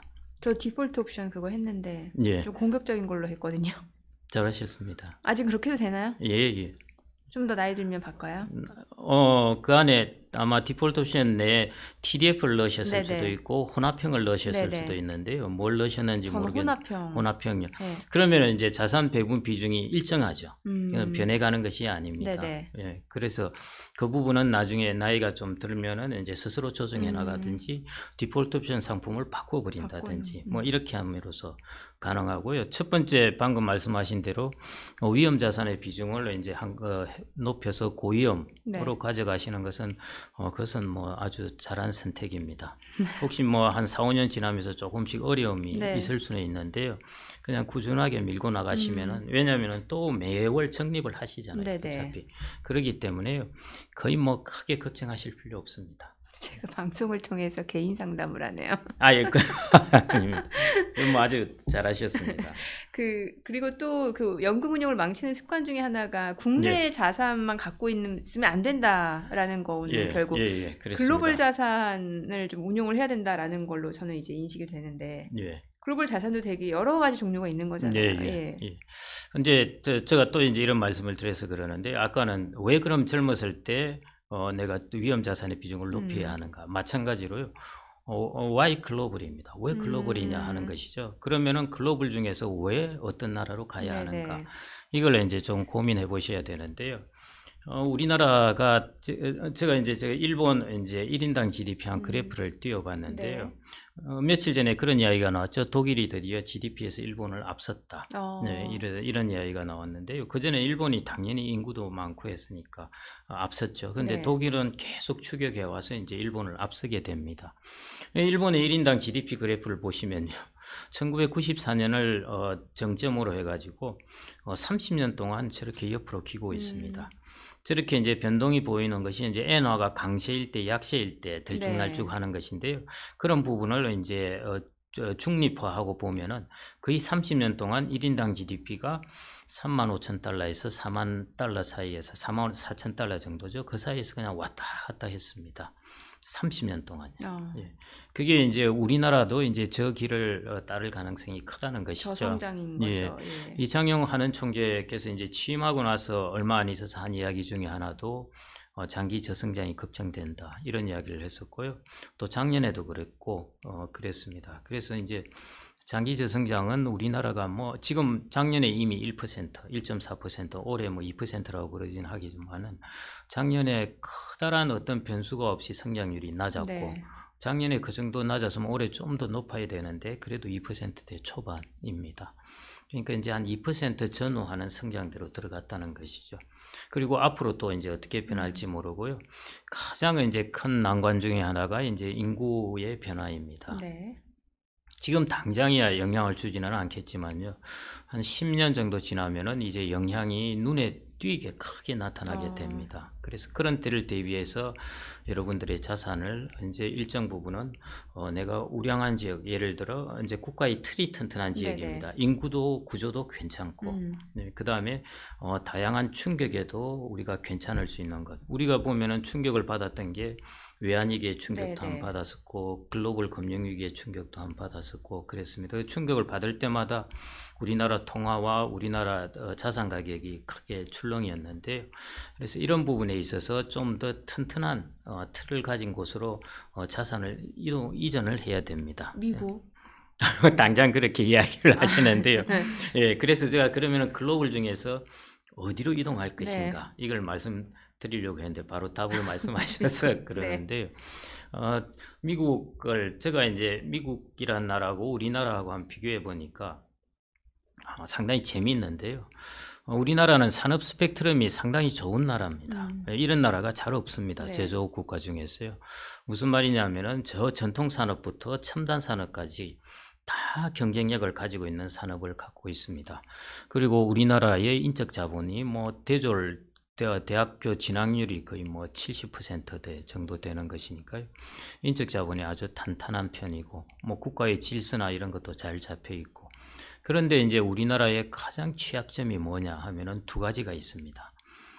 그 첫 번째가 인구입니다. 앞으로 일본보다도 더 심한 인구 구조의 왜곡이 일어나게 되는 것이거든요. 저출산 시대다 보니까. 예, 고령화하고 이 부분이요. 그래서 이거 저는 인구 구조가 저는 이제 거의 붕괴된다 이렇게 표현을 하는데 우리나라는 그 표현이 맞을 정도입니다. 인구 구조가 급변하는 것이 아니라요 붕괴될 수준입니다. 그 정도로 앞으로 언제 시작입니다. 이제 42.195를 달린다 그러면은 이제 스타팅 라인을 땅 하고 출발했다고 보시면 돼요. 그 다음에 40년 동안 앞으로 일어날 겁니다. 예, 그게 이제 일어날 일이니까요. 그래서 이 부분이 우리나라가 이제 첫 번째 아주 취약한 부분이고요. 두 번째 이제 취약한 부분이 통화입니다. 네. 예, 우리가 외환위기 때 2,000원 원화가 된 것도 봤고 글로벌 금융위기 때도 이제 1,600원대로 이제 올라갔는데요. 자, 통화라는 것이 한 국가가 선진국이 되기 위해서는 되게 중요한 부분입니다. 우리가 선진국을 한번 꼽아보면요. 일본, 그 다음에 독일, 미국, 유럽, 영국 이런 나라들 보면은 다 나름 기축통화입니다. 미국 달러를 갖고 있죠. 일본 엔화. 그 다음에 유로화는 지네들끼리 막 북적북적하다 안 되니까 유로화로 통일을 해버렸죠. 영국은 이제 파운드를 갖고 있고요. 그 다음에 그렇지 않은 나라들 한번 보시죠. 캐나다, 호주, 싱가포르, 대만 이런 나라들 보면은 다 자기 통화 뒤에 이름을 달러라고 붙여놨습니다. 그러네요. 캐나다 달러, 네. 싱가포르 달러 해놓은 것이죠. 그만큼 자기만의 신뢰를 가지고 통화의 가치를 유지하기가 쉽지가 않다는 뜻이죠. 그런 면에서 보면은 우리나라는 대단한 나라죠. 후진국에서 선진국이 되었을 뿐만 아니라 원 뒤에 달러라는 이름도 붙이지 않고 이 통화를 가지고 유지하는 나라입니다. 그런 면에서는 뭐 아주 대단한 나라인데요. 그런데 그런 부분에서 우리가 자산 운용하는 입장에 있어서는 그런 불안정성이 있습니다. 통화의 불안함이 아마 앞으로도 인구 구조라든지 이런 부채 문제가 있을 때 이제 통화로 나타나게 되는 것이거든요. 우리나라 원 달러 보시면은 그 2007년 이런 때는 900원 초반까지 떨어졌다가 1,000원대 올라갔을 때는 1,000원대가 정상이다고 했다가 1,100원대 올라가니까 1,100원이 정상인가 보다 했는데 어느 날 1,200원을 올라갔어요. 지금은 뭐 1,300원. 1,300원이죠. 예. 그럼 도대체 내가 적당하다고 생각한 수준이 뭘까? 사람들 대충 1,250원 생각해요. 그렇게 생각하던 미국이 이제 금리 인하하면 좀 돌아오겠죠. 그렇게 보더라도 우리가 1,000원 보던 곳에서 이미 20% 그러네요. 예, 우리의 통화의 가치가 이제 네. 떨어진 것이죠. 그래서 이 두 가지가 우리나라가 장기적으로 볼 때 통화, 그 다음에 인구 구조 네. 이 부분이죠. 그런데 이 두 가지 면에서 가장 다르게 이 부분이 튼튼한 나라가 뭐냐면은 미국이죠. 그러네요. 미국 달러라는 기축 통화를 갖고 예. 있죠. 선진국 중에서 미국은 인구 구조가 제일 튼튼합니다. 지금 1960 지네들 베이비 부머 때 지나서 60년 이런 때 태어난 인구 숫자나요. 지금 태어난 출생아 숫자나 거의 비슷합니다. 네네. 그리고 지금도 숱한 사람들이 미국의 국경을 넘고 있거든요. 그래서 미국의 인구 구조는 상당히 탄탄한 편입니다. 그래서 인구 구조라든지 통화라든지 이 두 측면 모두에서 우리나라하고 완전히 극이 되는 그런 나라이기 때문에 그럼 제가 말씀드렸듯이 가장 좋은 자산은 나와 가장 다른 곳. 예, 그렇죠. 우리나라의 상황과 가장 다른 상황을 가질 수 있는 곳. 그게 이제 미국이라는 곳입니다. 그래서 제가 글로벌로 자산을 옮기더라도 네. 그 중에서도 이제 미국으로 가는 게 나았고요. 이제 이런 질문을 하시는 분이 있습니다. 최근에 작년도 그랬고 인도가 좋으니까 인도 어떠냐 하는데요.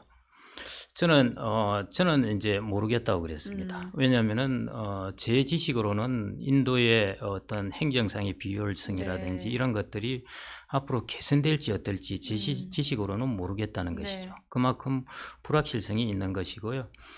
그 다음에 인도라는 무엇이든지 글로벌 자산을 살 때는 꼭 통화가 따라갑니다. 그렇죠. 예, 베트남이 좋다고 사지만은 베트남 동화를 가져야 돼요. 음. 인도 자산이 좋다고 사지만은 루피를 가져야 돼요. 중국 자산은 위엔화를 가져야 한 되고. 리스크가 있죠. 그렇죠. 예. 예. 그러니까 글로벌 자산에 나갈 때는 내가 가져야 할 환도 생각을 하셔야 된다는 것이죠. 그렇게 본다면은 내가 가지고 있으면서 가장 마음이 편안한 통화를 가지는 것이 그럼 좋다는 달라져. 거죠. 그렇죠. 그래서 제가 이제 그냥 연금으로 보았을 때는 단기적으로 뭐 2, 3년 들어갔다 나왔다 할 때는 모르겠는데요. 장기적으로 보았을 때는 이런 최우량 자산을 이제 가져야 한다는 것입니다. 그 터키 같은 경우에 이제 이런 걸 많이 경험했는데요. 터키가 그때 채권 금리가 높아가지고 사람들이 네. 터키 채권을 많이 샀는데 통화가 폭락하는 그렇죠. 바람에 예. 브라질도 마찬가지였죠. 아, 브라질 헤아라. 국채도 예. 헤아라 문제. 그래서 이런 것들의 해외 자산, 글로벌 자산을 나갈 때는 반드시 통화가 수반이 됩니다. 그걸로 이제 잊지 말으셔야 되고요. 네. 그래서 통화와 내가 가지려고 하는 국가의 자산을 다 같이 포함해서 가장 우량하다고 생각되는 곳, 그걸로 이제 선택하셔야 되는데 제가 이제 고민해 보기로는 그거는 미국 자산이 이제 그러네요. 제일 낫다는 것이고요. 젊은 사람들은 요즘 그래서 많이 이제 그쪽으로 움직여 가고 있습니다. 실제로 주식 투자하시는 분들도 보면은 요즘에 나스닥 쪽에서 종목 많이 예. 사시니까요. 예. 예. 연금에도 그렇게 하시라는 겁니다. 연금 운용도. 오히려 예. 단기적으로 운용하고 하는 것은 미국 주식도 얼마든지 꺼질 수 있고 그렇습니다. 그러는데 장기적으로 우리가 파이낸스에서 보면은 장기적으로 주식이 항상 채권보다 3에서 4%포인트 수익률이 높은 것을 보여준 나라는 미국뿐입니다. 네. 다른 나라도 다 그럴 것 같은데요. 안 그렇습니다. 그래서 지금 한 100년 동안의 수익률이 안정적인 모습을 보여주었기 때문에요. 물론 그 다음 또 어떨지 모르겠습니다만은 그럼에도 불구하고 과거에 그 사람을 보면은 미래를 알 수 있듯이요. 네네. 과거의 그 시장을 보면은 또 미래를 알 수 있습니다. 그래서 그런 이런저런 이유 때문에 연금 자산 같은 경우에는 꼭 글로벌 최우량 자산으로 이제 분산을 하셔야 되고요. 그 중에 그럼 뭘 해야 되느냐 하면은 깊은 고민하시지 말고 내가 그럼 이머징 마켓도 클 것 같은데 여러분들 애플 한번 보십시오. 애플이 미국에서만 장사합니까? 아니죠. 네, 그러니까 여러분들이 애플 다국적 기업의 주식을 사시면은 전 세계를 사시는 그러네요. 거예요. 예. 그래서 그런데 인도나 이런 나라들은 그 자본시장의 하부 구조가 취약해요. 예를 들어 회계의 투명성이라든지 뭐 베트남도 마찬가지겠지만 그래서 미국 같은 경우에는 자본시장의 하부 구조가 그래도 상당히 투명한 편이지 않습니까? 네네. 그래서 이런저런 이유 때문에 그런 미국의 아까 답을 바로 말씀하셨는데 그 자산을 가지시는 게 네. 제일 낫지 않을까 싶고요. 미국은 그 외에도 다른 우리나라하고 많은 그런 점들이 있습니다. 뭐 해상력에 있어서 네. 1등이고 군사력에 있어서 그렇죠. 1등이고 지정학적 위치. 우리나라는 지정학적으로 거의 화약고에 해당되는데 위치에 있지만 지정학적 리스크를 늘 갖고 있죠. 예. 미국은 대서양과 태평양으로 분리돼 가지고요. 정말 지정학적으로 좋습니다. 그래서 이런저런 면에서 우리하고 좀 다른 특징을 갖기 때문에 그렇게 꼭 자산을 연금 자산에 갖고 계시면 좋을 것 같습니다. 네. 자, 그리고 인출할 때 이것도 예. 문제가 된다라는 건데 예. 대부분은 저도 그렇고 뭔가 좀 목돈이 손에 쥐어지면 좋거든요. 예. 뭔가 이걸로 당장 뭘 할 수 있을 것 같고 이 연금 운용되는 것보다 내가 뭔가 더 초과 수익을 낼 수 있을 것 같고 그런데 이제 예. 고모님 말씀을 들어보면 이게 인출, 목돈을 한꺼번에 인출하는 게 아니라 연금화하라는 예, 거잖아요. 예, 예. 네. 목돈을 한꺼번에 인출하면은 내가 자산 운용을 잘못해서 그렇다는 것보다는요. 목돈이 생기면은 자기도 모르게 돈이 여기저기 빠져나갑니다. 제가 아는 국회의원 한 분이 이제 한 10년도 더 됐는데요. 그때 돈으로 한 5억 원 좀 넘어 갖고 계셨는데 어느 날 그 적시연금에서 넣고 연금을 받기로 하셨다는 거예요. 네네네. 그래서 이 이유를 여쭤보니까 이제 밑에 자식도 있고 그러는데 내가 이 돈을 가지고 있는 거 보면은 내가 안 줄 수도 없고. 아, 근데 이제 보험사에 연금에 넣어놓으면은 누구도 손을 못 댑니다. 네네. 이거는 스스로도 이거는 해지를 못 해요. 그러니까 그런 부분에 있어서 이제 일종의 목돈의 리스크로는 저는 이제 운용을 잘못한다 이런 부분도 있겠죠. 네. 있는데 예를 들어 창업하는데 돈을 쓴다든지 보통 했다. 그런 경우도 많아요. 예, 이런 예. 부분도 당연히 있고요. 그 다음에는 이제 목돈으로 잘못 금융 사기를 당하기도 하고. 똥파리가 꼬인다고 하죠. 맞습니다. 사기를 치는 사람들은 정말 귀신같이 돈 누가 냄새를 돈을 가지고 있는가 맡아요. 합니다. 네. 예. 하여튼 항상 레이더를 누가 돈을 갖고 있냐 여기 두기 때문에요. 그래서 그 부분 그런 리스크가 오히려 큽니다. 그리고 그것뿐만 아니라 우리가 연금을 축적할 때 되게 중요한 기간이죠. 그런데 연금을 인출할 때가 더 어렵습니다. 더 까다롭고 더 어려운 이유가요. 내가 연금을 축적할 때는 내가 대략 몇 살에 은퇴할지 알 수가 있습니다. 네. 근데 연금을 인출할 때는 내가 죽을 때까지 소득을 만들어야 되는데 문제는 죽을 때가 언제인지 모른다는 그렇죠. 겁니다. 예, 그래서 훨씬 까다로워요. 그리고 근로소득도 없기 때문에요. 네. 매번 이제 자산을 팔아야 되거든요. 그래서 자산 가격이 떨어졌을 때 팔면 손해고 이런 문제도 있습니다. 그래서 이제 이런 이제 이거는 우스갯소리가 아니라 실제로 그러는데요. 네네. 연금 자산을 가지고 퇴직을 하고 내가 투자를 하면서 살아갈 때 10년 동안 시장이 안 좋으면은 그 사람의 노년은 끝났습니다. 그때 돈을 다 잃어버리고 회복할 길이 없고요.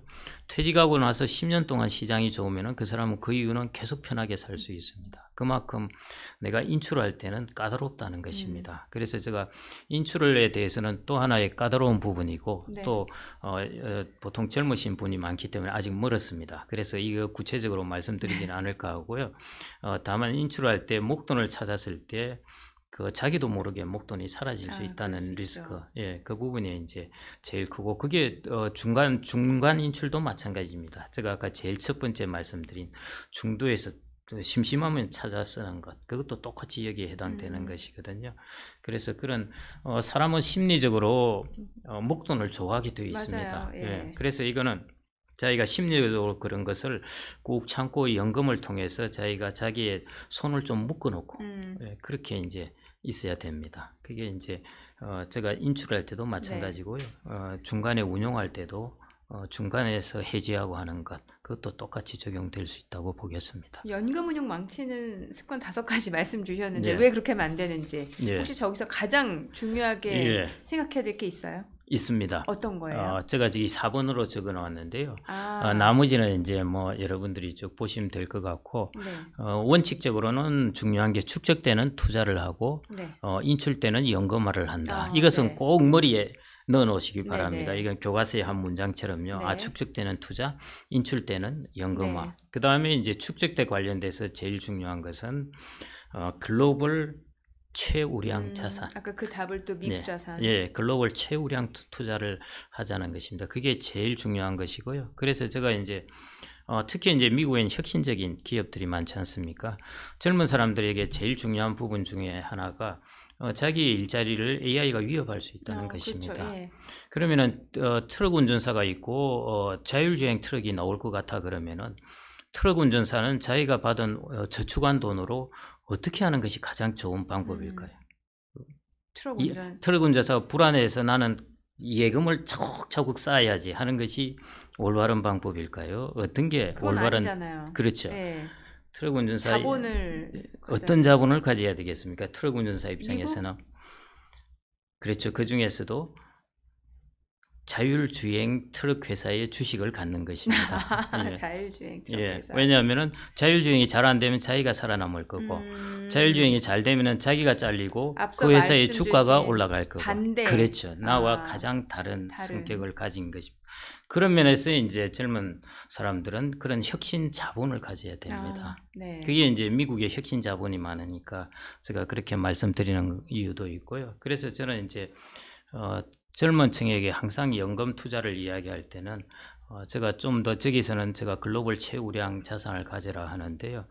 그냥 제가 그걸 더 심플하게 이야기하면은 글로벌 자본가가 되라고 그럽니다. 글로벌 자본가. 예, 자본가라는 게 별게 아니라 주식의 지분을 가지면은 자본가입니다. 그렇죠. 예. 그래서 꼭 연금 자산을 운용하시면서 글로벌 자본가의 길을 걸으시기를 좀 요청드립니다. 네, 오늘 또 연금 백만장자 코너에서는 네. 연금 운용을 효율적으로 할 수 있는 또 방법에 대해서 그렇습니다. 알아봤습니다. 다음 시간도 좀 기대해 보도록 하겠습니다. 예, 잘 예, 들었습니다. 감사합니다. 네.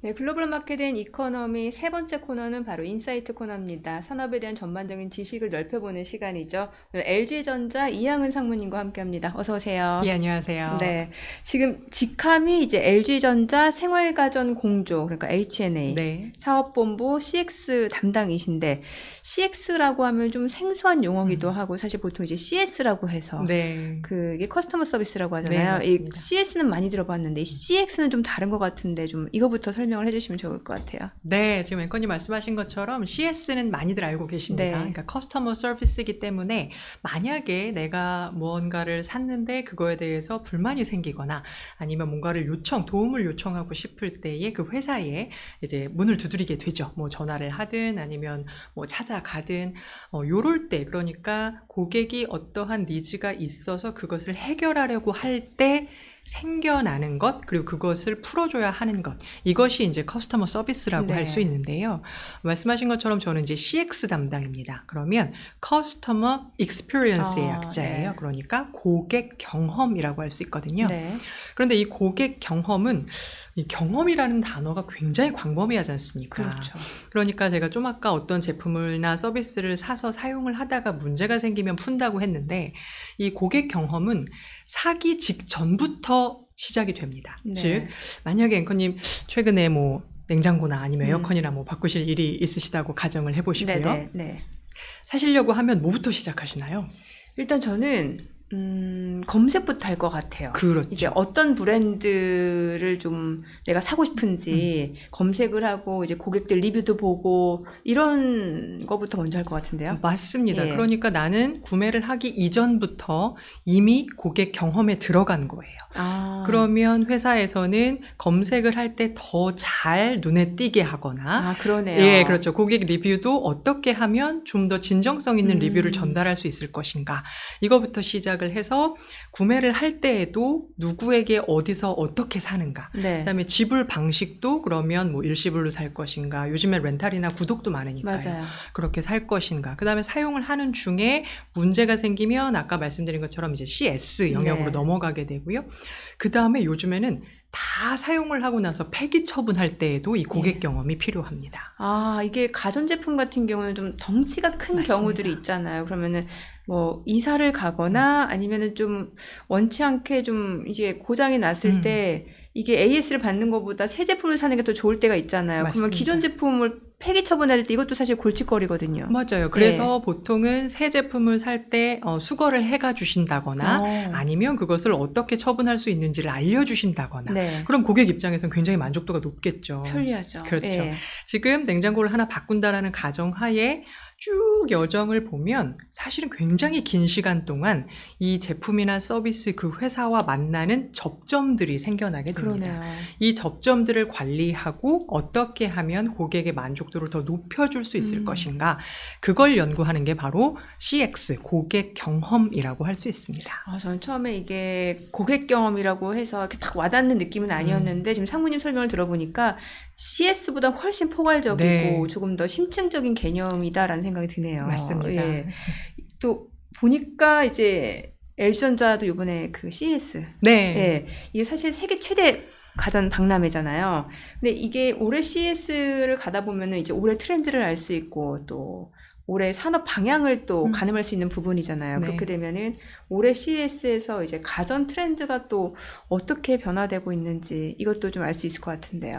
네, CES는 이제 업계 사람들만의 축제가 아닌 것 같아요. 네. 특히나 올해는 정말 이제 전 세계인들이 주목하는 하나의 장이 되었구나라는 생각을 했는데 뭐 자동차 업체들도 다 참여하고. 네. 예. 그리고 아시다시피 국내에서 이번에 굉장히 많이 참여를 했지 않습니까? 뭐 600개 업체가 넘게 참여를 했다라고 하니까요.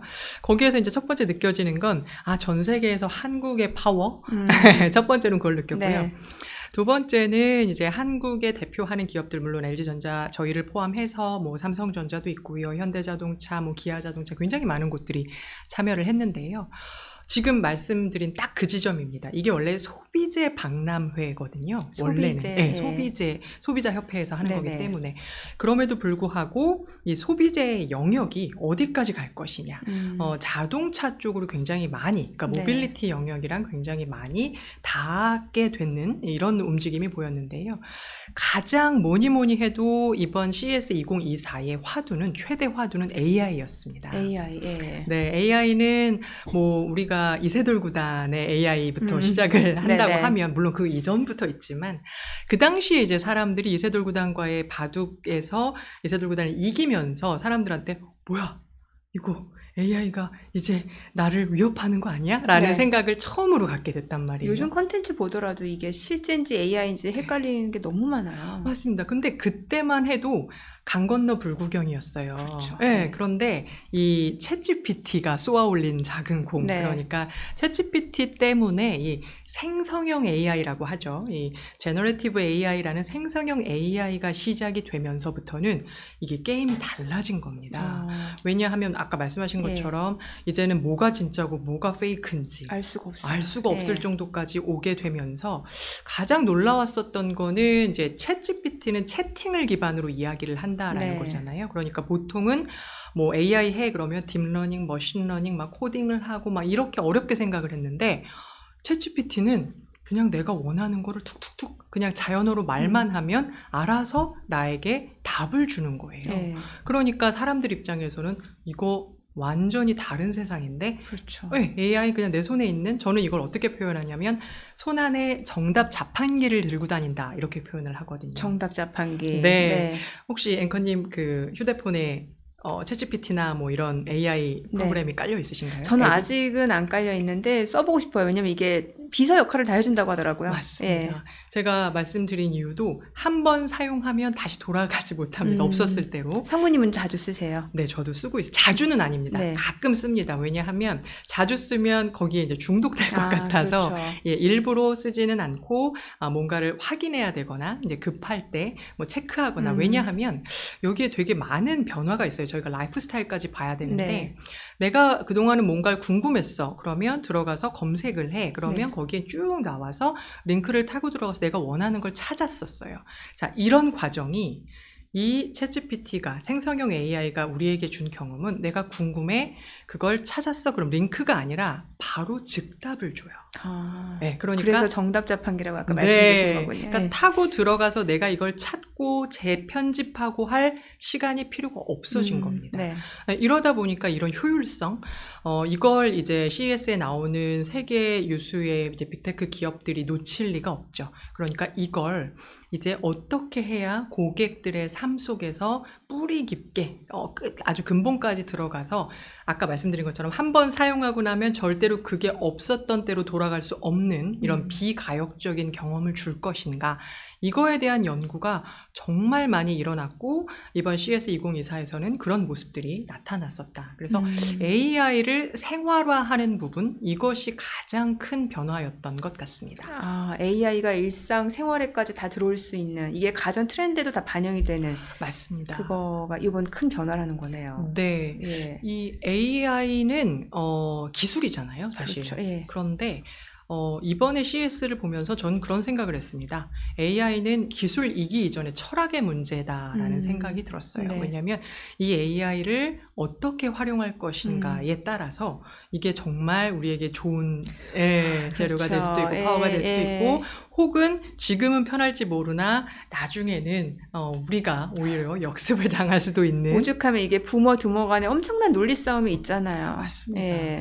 제가 이제 트렌드 코리아라는 책도 쓰고 있지만 이제 이 컬럼을 매달 집필을 하고 있습니다. 바쁘실 것 같은데요. 왜냐하면 이제 생각하는 시간을 가져야 되기 때문에 이제 하는데 안 그래도 오늘 도착했는데 아까 이제 부국장님께서 아침 오늘 릴리즈가 됐어요. 이제 봤다고 얘기를 하시는데 제가 CS를 다녀오자마자 그때 이제 컬럼이 하나 게재가 된 게 있는데 좀 재미있는 내용이라서 좀 소개를 해드릴게요.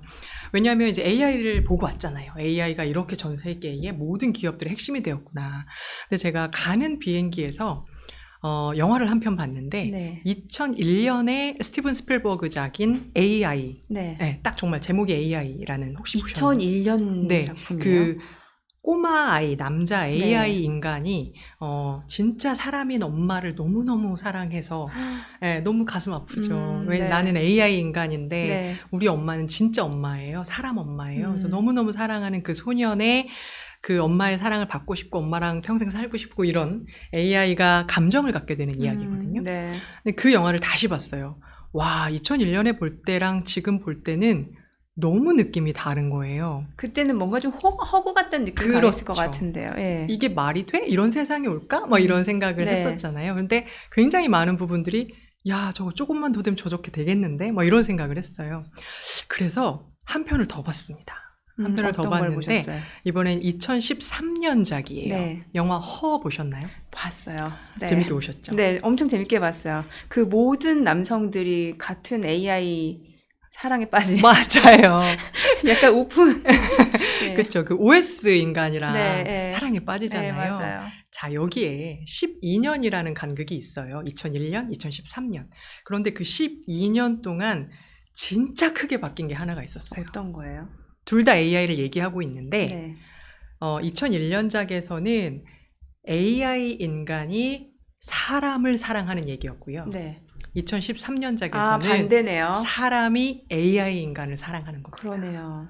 무섭지 않습니까? 무서워요. 저 최근에 본 영화 정확히 작품은 기억 안 나는데 AI가 스스로 내가 인간인지 사람인지 인간인지 AI인지 혼란스러워하고 반대로 사람이 나도 어쩌면 AI일 수 있겠구나라는 자기 정체성에 대해서 혼란스러워하는 그런 내용이 있었거든요. 더 같네요. 그러니까, 네. 네, 그래서 제가 그 12년의 간극을 보면서 영화를 보면서 굉장히 많은 걸 느끼거든요. 그래서 아, 그렇지. 세상이 이렇게 바뀌고 있는데 우리는 AI를 사랑할 것인가? AI가 나를 사랑하게 할 것인가? 네. 이거는 기술의 문제를 넘어선 철학의 문제가 그러네요. 아닐까 이런 생각을 하게 됐습니다. 그러네요.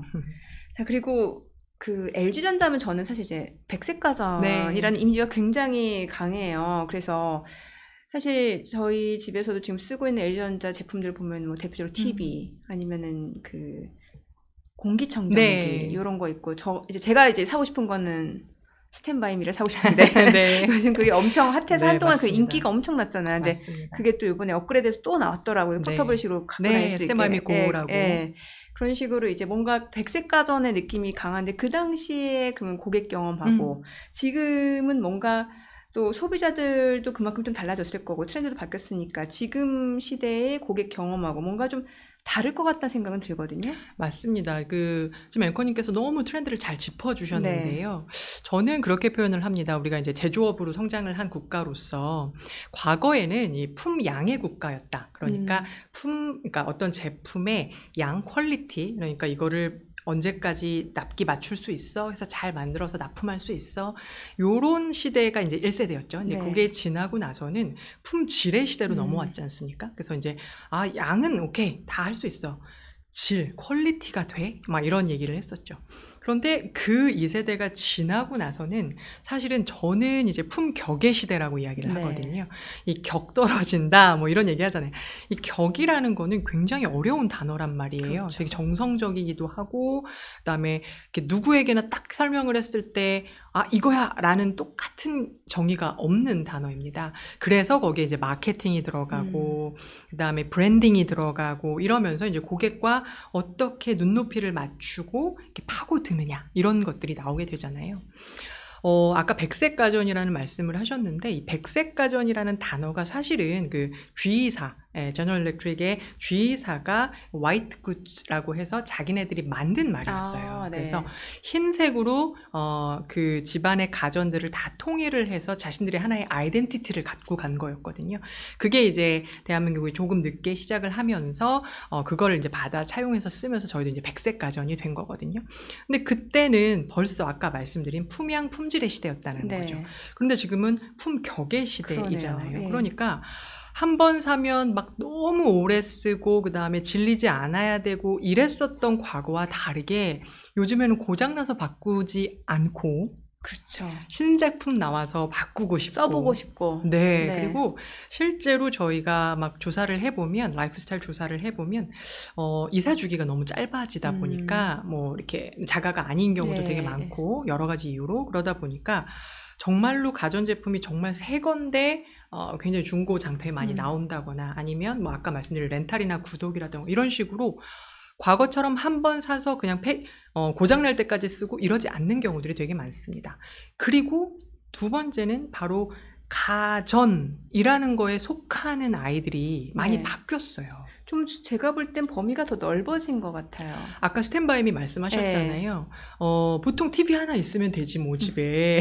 좀 다르죠, 개념이. 네, 근데 네. 스탠바이미는 정말 모두가 열광하는 제품이 그냥 되었어요. 방에도 놓고 싶고 아니면 캠핑할 때도 가져가고 싶고 이런 맞습니다. 욕구가 있거든요. 바로 그게 고객 경험이거든요. 아, 네, 고객들은 TV를 이렇게 과거에는 그냥 한정된 공간에 딱 그 픽스돼서 이렇게 보는 그게 이제 TV였다면 네. 요즘 사람들은 보니까 죄다 자신들의 퍼스널 디바이스를 가지고 있는 그렇죠. 거예요. 예. 네. 그러니까 한 개가 아니에요. 스크린이 여러 개란 말이에요. 네. 그리고 그 말인즉슨 고정된 장소에 가서 내가 그것만 보지 않는다라는 거예요. 그래? 그러면 움직여야 되겠네? 포터블 해야 되겠네? 네. 그래서 움직일 수 있도록 이게 이동성이 들어왔고요. 이동을 하게 되면 어떻게 됩니까? 선이 없어야 되지 않습니까? 그렇죠. 그러니까 이제 충전할 수 있는 배터리 형식이 음. 들어가게 되고요. 그 다음에 굉장히 많은 친구들이 그걸 가지고 내가 핸드폰으로 보던 걸 이어서 보거나 그대로 그 핸드폰 화면이 미러링을 다른 건데, 하거나 예. 그러다 보니까 또 이제 웹툰도 많이 보시고 이러다 보니까 이 스크린도 이렇게 돌리면 안 될까? 그래서 이렇게 세로형도 나오게 되고 이러면서 사실은 변화하는 고객의 라이프 스타일을 끝까지 파고들면 바로 이런 변화 지점들이 보이게 됩니다. 그러네요. 그걸 적용해서 상품으로 만든 것들이 새로운 고객 경험을 반영한 상품인 거죠. CX가 이렇게 중요하네요. 맞습니다. 네. 그 삶의 트렌드도 많이 바뀌고 있잖아요. 네. 그러면은 이게 좀 연장선상의 질문일 수도 있는데 그러면 요즘 MZ세대들이라고 하잖아요. 네. 그럼 MZ세대들이 추구하는 뭔가 가전 트렌드도 조금씩 바뀌는 건가? 이런 말씀해 주신 그런 거 말고 또 추가적으로 있을까요? 그런 게 있습니다. 가전이라고 하면 가짜가 집 가짜지 않습니까? 네네네. 그러니까 집에서 쓰는 전자기기예요. 예, 예. 그런데 MZ세대들에게 가전은 사실 나랑 상관없는 일이에요. 왜냐하면 엄마의 제품이거나 우리 부모가 쓰는 제품. 이거는 내 거는 아니야. 우리 집 거기는 한데 네. 내 거는 아니야 네. 라는 거죠. 근데 네.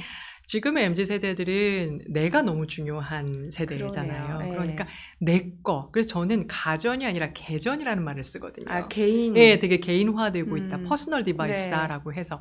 그래서 가전들이 굉장히 개인화되어 가는 추세가 보이고요. 아니면 그 말은 이제 초개인화. 어떻게 하면 그러니까 똑같은 세탁기를 놓더라도 집집마다 다르게 사용하면 다른 개인화된 제품으로 만들려면 어떻게 해야 되지? 이런 고민들을 이제 가전업계들이 하기 시작을 했습니다. MZ세대들은 그러다 보니까 그리고 이제 그런 게 있어요. 모든 게 편리하고 이미 태어났을 때부터 선진국인 대한민국에서 컸어요. 그러다 보니까 별로 거리낌이 없습니다. 나는 원래 선진국민이거든요. 네. 그러니까 생각한 것이 바로바로 나오는 세상에 살다 보니까 이런 것도 가전이 될 수 있을까에 대한 경계가 없어요. 그래서 저희 LG전자에서는 사실 뭐 슈케이스 같은 게 네. 출시가 됐었을 때 와, 슈케이스는 그냥 내가 신발 보관하는 그냥 아크릴 박스였었는데 저게 막 밑에 턴테이블이 돌아가고 막 조명이 색깔이 바뀌고 슈케이스가요. 네. 거기서 온도, 습도를 항시 이렇게 보존을 해줍니다. 그래서 신발이 내가 아끼는 신발을 네. 크랙이 가지 않고, 뭐가 묻지 않고, 항상 51도를 유지해주고, 네, 그걸 그냥 보는 게 아니라 밑에 턴테이블이 돌아가요. 그래서 마치 작품 감상하듯이. 그런 약간 오브제 역할도 할 수 있겠네요. 맞습니다. 예. 이런 식으로 가다 보면 가전이 이게 인테리어 제품이야? 아니면 전자기기야? 요즘 가전제품 다 예뻐요. 맞습니다. 예. 그런 식으로 바뀌어 가고 MZ세대들은 정말 기승전 인테리어인 것 같아요. 아, 가전을 맞아요. 보는 데 있어서. 네. 그러다 보니까 인테리어에 굉장히 신경을 많이 쓰게 되고 이런 흐름들이 좀 보이고 있습니다. 그렇군요. 이게 요즘 MZ 세대들의 가전에 대한 트렌드네요. 네. 예. 삶 자체도 예전에는 보면은 용어가 웰빙에서 네. 이제 또 웰 에이징. 네. 그다가 최근에는 또 디지털 에이징이라는 말까지 나오는 것 같은데 네. 이것도 분명 뭐 LG전자 같은 이런 가전 업체들에도 많은 영향을 줄 것 같다는 생각이 들거든요. 맞습니다. 이게 에이징이라는 건 결국은 이제 나이 들어가는 거지 않습니까? 네. 이제 나이 들어가는 거는 어쩔 수 없죠. 자연의 그렇죠. 섭리니까. 예, 예. 그런데 이제 웰 에이징 같은 경우에는 나이가 들어가는 좀 잘 나이 들고 음. 싶은 거죠. 되게 제가 좋아하는 얘기가 이 안티 에이징 그러면 주름을 막 없애는 예, 그런 그렇죠. 뷰티 용품이라고 예. 생각하실 수 있는데 사실 이제 100세 시대란 말이에요. 없앨 수는 없습니다. 그러면 잘 늙는 게 좋아요. 그러니까 네. 안티 에이징이 아니라 웰 에이징인 네네. 거죠. 근데 이제 디지털 기기들을 정말 많이 사용을 하고 있다 보니까 이제 디지털 에이징이라는 말도 나오게 되는 거죠. 그러다 보니까 지금은 남녀노소 할 것 없이 디지털 기기에 굉장히 친숙합니다. 그리고 그런 것 같아요. 이제는 나이의 구분이 내가 뭐 60살이야, 70세야, 뭐 이게 아니라 내가 얼마나 이런 디지털 기기에 친숙해, 친숙하지 않아. 그러게요. 네, 이렇게 많이 나뉘게 되는 거거든요. 네. 그런데 우리는 여기에서 이제 하나 맞닥뜨릴 수밖에 없는 미래가 바로 초고령화 사회입니다. 예, 초고령화 사회 속에서는 사실은 저희가 초고령화 사회를 정말 이 가전 업계에서는 어떻게 준비하고 있는가 반성을 좀 해봐야 된다라는 생각이 들거든요. 이게 사실 나이 드신 분들은 요즘 나오는 제품 자체를 사용하기가 좀 어려운 경우들이 많아요. 맞습니다. 특히 이게 좀 스마트 시대로 넘어오면서 더 그게 음. 빨라진다는 생각이 들거든요. 바로 그 지점이에요. 그래서 네. 우리가 어떻게 해야 이 모두가 특히 이제 고령화된 분들에게 누구나 사용하기 쉽게 할 수 있을 것인가에 대한 고민을 많이 해야 되는데 그러면서 동시에 그들에게 이런 디지털 기술이 혜택을 주려면 어떻게 해야 하지? 그러다 보니 이제 웰니스 영역, 네. 헬스, 뷰티 요런 쪽 영역으로 이제 당연히 귀결되게 됩니다. 그래서 우리 외에 SF 영화 보면은 네. 과거에 화장실 아침에 가서 이렇게 뭐 소변을 보면 거기에 그 내 인체 성분이 다 분석이 아. 되고 막 이런 거 나오잖아요. 자동적으로 뭔가 소변 검사. 네, 막 그래서 뭐 병원에 막 음. 신호가 가고 네, 막 네. 그런 거 보면 진짜 한 10년 전만 해도 그래 맨날 나오는 얘긴데 뭐 저게 좀 그렇지 않아? 뭐 되겠어? 라고 생각을 하잖아요. 네. 그런데 생각해보세요. 우리 엄마가 지병이 있으신데 혹시나 갑자기 뭔가 수치가 바뀌었는데 그거를 그냥 데일리 삶 속에서 갑자기 이게 알아서 딱 해줬다. 얼마나 편하겠습니까? 그렇죠. 네, 그런 미리 알 수 있으니까. 그런 혜택으로 다가오게 되면 이거는 가능하겠구나라는 생각을 하게 되는 거거든요. 네. 그래서 이제 헬스나 웰니스 영역 쪽에도 이제 가전제품이 어떻게 진출을 할 수 있고 그쪽 업계에도 이제 새로운 도메인을 확장할 수 있을 것인가에 대한 연구들을 많이 하고 있는 것 같습니다. 어떻게 보면 뭐 애플이라든지 또 스마트폰 업체들이 그 웨어러블 그런 기기들을 하면서 맞습니다. 이게 헬스케어하고 많이 접목을 했잖아요. 그것도 그 일환의 또 맞습니다. 연장선이라고도 볼 수 있겠네요. 네, 이 데이터를 축적하면 발견할 수 있는 게 되게 많잖아요. 그렇죠. 그러니까 이제 생체 정보라던가 수많은 데이터들을 축적을 해놓고 그것을 가지고 이 사람에게 어떠한 베네핏을 줄 것인가에 네. 대한 연구를 하다 보니 아마 빅테크 업체들이 다 그렇게 그러네요. 행보를 보이고 있는 것 같습니다. 오늘 상무님 출연하신 김에 또 여쭤보고 싶은 거 다 여쭤보고 싶은데 그 지난해 보니까 LG전자가 스마트 커티지를 개발을 했다고 해요. 이게 그러니까 뭔가 스마트 중계라고 해야 되나요? 그러니까 이게 우리나라보다 이제 유럽 시장 공략을 먼저 한 걸로 제가 이제 얼핏 네. 봤는데 이게 어떤 트렌드를 반영했다라고 저희가 이해하면 될까요? 네, 이 스마트 코티지는 사실은 굉장히 복합적인 트렌드를 함의하고 있는데요. 가장 많이들 편하게 생각하시기로는 이제 많이들 그 스마트 코티지 보시고 이거 언제 나와요? 저 어디 지방에 땅 있는데 모듈러 주택. 예. 그래서 땅 있는데 거기에 갖다 놓고 싶어요. 이런 말씀 많이 하세요. 네, 네. 여기에 이제 가장 즉각적으로 오는 반응이 이제 세컨 홈이라고 하죠. 네, 우리 내 메인 집이 아니라 지방이나 이런데 뭐 가끔 갈 수 있는 별장 같은 개념의 혹은 뭐 이제 농막이라고도 많이 부르시는데 뭐 여러 형태의 세컨 홈. 제가 이제 트렌드 코리아를 이제 매년 집필을 하면서 한 3년 전쯤인가요? 5도 2촌이라는 말이 나왔습니다. 네. 5도 2촌이라고 하면 5일은 도시에서 이틀은 촌에서. 아, 네, 그러니까 요즘 사람들의 라이프 네네. 스타일이에요. 그걸 되게 열망하는 거예요. 이런 5도 2촌의 열망을 담은 트렌드가 바로 이 세컨홈 열풍, 그 다음에 워케이션 열풍입니다. 워케이션 그러면 워크와 베이케이션을 합친 말이거든요. 그래서 실제로 제가 지금 트윈타워에서 왔습니다. 여의도. 네네. 트윈타워에서 근무하고 있는 저희 직원들이 저 워케이션 보내주세요 해서 남해로 워케이션을 보내줬어요. 와. 그러니까 남해 공유 오피스에서 네. 3주간 활동을, 그러니까 살면서 거기에서 일을 하는데 뭐 웹백수로 다 하고 전혀 저는 불만이 없었어요. 오히려 되게 창의적인 일을 하는 데 있어서 되게 도움이 많이 되더라고요. 그런데 이 워케이션 열풍이 코로나 때문에 더 이렇게 확 이렇게 확산이 되기 시작합니다. 재택근무가 일반화되면서. 네. 그래서 실제로 지금 뭐 개발자분들이나 많은 기업에서는 이미 이런 게 보편화되어 있습니다. 그러니 그럼 이런 수요들이 늘 텐데, 그래서 이제 세컨홈과 이런 워케이션 이런 것으로 이제 약간 루럴 지방의 하나의 기지처럼 활용할 수 있는 그 트렌드가 하나 있고요. 네. 사실 더 중요한 트렌드는 넷제로 하우스입니다. 넷제로 하우스요? 예, 넷제로 그러면 이제 에너지 얘기를 하는데요. 에너지를 그러니까 에너지를 세이빙한다, 아낀다의 개념이 아니라 신재생 에너지로 자체적으로 돌아갈 수 있는 집. 그러니까 신재생 에너지 그러면 태양광. 네, 맞습니다. 태양광, 뭐 풍력, 네. 뭐 많지 않습니까? 이런 것 중에서 실제로 이 넷제로 하우스라고 해서 이 스마트 코티지는 지붕에 이제 태양광 패널이 다 부착이 되어 있고요.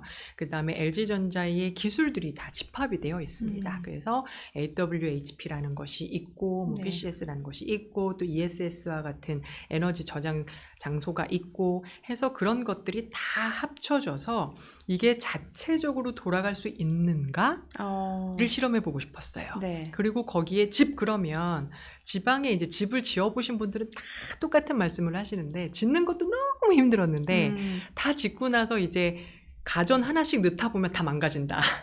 왜 장소를 잘 안 보아놓고 했거나 네. 그다음에 뭐 선 따고 뭐 하고 막 이러면 자기가 원했던 로망의 집이 안 나온다. 이런 말씀 되게 많이 하죠. 예. 그래서 저희는 가전이 다 빌트인돼 있습니다. 너무 좋은데요. 네, 그래서 정말로 실현해보고 싶은 게 이거였어요.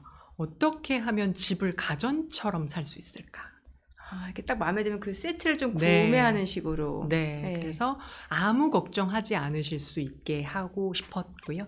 그래서 이제 넷제로에 이어서 세 번째 트렌드가 바로 모듈러 주택입니다. 아까 말씀하신 것처럼 집을 짓는 거에 대한 수많은 공정과 그다음에 비용과 뭐 이런 것들을 가장 가볍게 그리고 쉽게 그리고 편하게 하려면 이 모듈러 주택을 하는 것이 좋겠다라고 해서 이 모듈러 주택이 국내보다는 아무래도 유럽에 더 많이 발전이 되어 있기 때문에 유럽과 함께 시작을 했고요.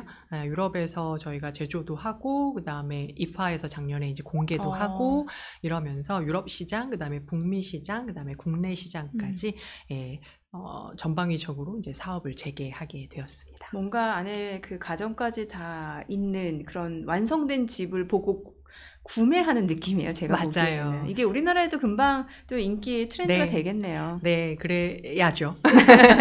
지금 이제 상무님 이제 CX 쪽이시니까 이게 LG전자가 지금 얘기를 들어보니까 CX 부문을 굉장히 지금 역량을 강화하려는 움직임인 것 같은데, 그럼 실제로 이게 사업부 안에서 어떤 식으로 반영이 되고 또 조직도 어떤 식으로 변화가 되고 있는지 오늘 마무리 말씀으로 좀 여쭤볼게요.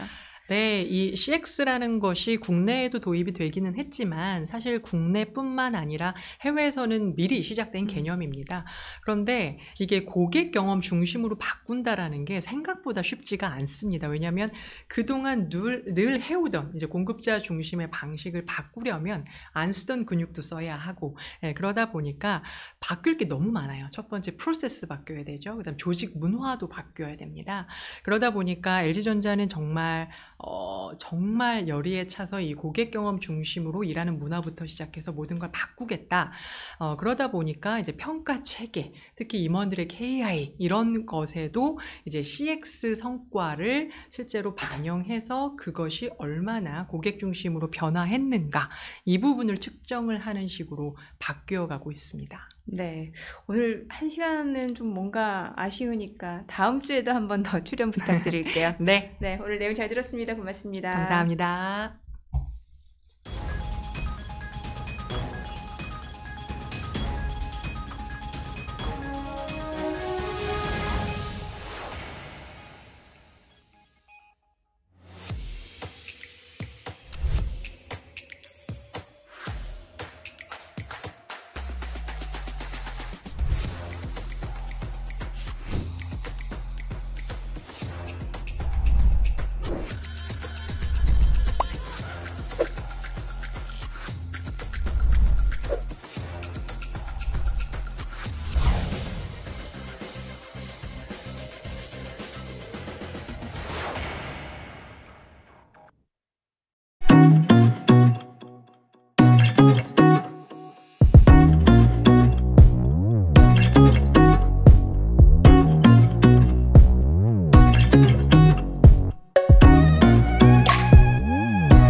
안녕하세요. 싱어송라이터 안현입니다. 뉴스ფილ 공개 오디션 히든 스테이지 개최를 진심으로 축하드립니다. 많은 분들께서 꿈을 모락모락 피우는 그런 자리가 되었으면 좋겠습니다. 저도 멀리서나마 응원하고 있을게요. 여러분 안녕하세요. 홍대 자이언트팀컵의 신현이언이신 같이언니가 신현이입니다. 반갑습니다. 종합뉴스통신사 뉴스팀에서 주최한 히든 스테이지에 참여하신 여러분들을 응원합니다. 여러분들 원하는 결과 꼭 얻으시기를 응원합니다. 여러분 화이팅! 안녕하세요. 범준입니다. 종합뉴스통신사 뉴스팀이 주최하는 히든 스테이지에 참여한 여러분들을 응원합니다. 좋은 결과 있기를 바라겠습니다. 안녕하세요. 김상민입니다. 뉴스핌의 공개 오디션 히든 스테이지 개최를 정말 진심으로 축하드립니다. 지난해 심사위원으로 참여해서 실력 좋은 싱어송라이터, 아티스트들을 만날 수 있어서 기뻤는데 이번 히든 스테이지에서도 좋은 아티스트들이 많이 발굴됐으면 하는 바람이고요. 이번 히든 스테이지가 많은 싱어송라이터들의 그 꿈을 피울 수 있는 좋은 장이 됐으면 좋겠습니다. 저도 정말 같이 응원하겠습니다. 안녕하세요. 레이즈본입니다. 종합뉴스통신사 뉴스핌이 주최하는 히든 스테이지에 참여한 여러분을 응원합니다. 안녕하세요. The Loud Hot Crazy, the best voice of rock and roll. Crackshot, yeah!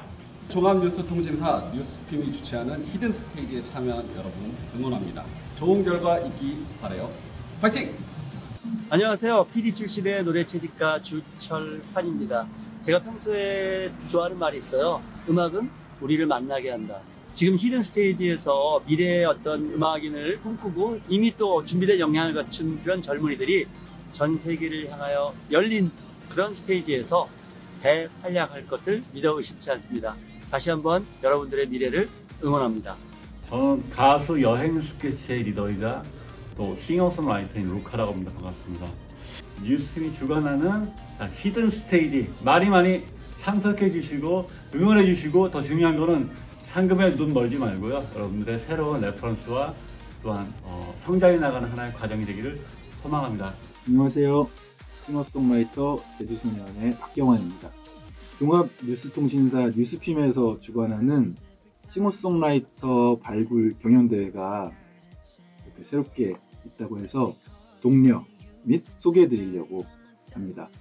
히든 스테이지라는 경연인데요. 또 음원 발매 등 여러 가지 혜택이 있다고 합니다. 많은 뮤지션 분들이 참여하셔서 꿈을 펼치시는 기회가 됐으면 좋겠습니다. 안녕하세요. 저는 타카피에서 노래하는 김재국이라고 합니다. 히든 스테이지. 여러분들 꽁꽁 숨어있지 마시고요. 나오셔가지고 기량을 마음껏 발휘하길 바랍니다. 반갑습니다. 노래하는 강화다림입니다. 이번 뉴스핌에서 제작하는 히든 스테이지에 참여한 여러분 응원합니다. 여기 보니까 이번에 상금은 말할 것도 없고 음반 제작에 관련된 여러 가지 제반 사항들이나 라이브 클립 제작 같은 지원이 상당히 좋더라고요. 부디 끝까지 최선을 다하셔서 좋은 결과 내시기를 바라겠습니다. 안녕하세요. 싱어송라이터 유지우입니다. 종합뉴스 통신사 뉴스핌이 주최하는 히든 스테이지에 참여한 여러분들을 응원합니다. 좋은 결과 있으시길 바랄게요. 화이팅!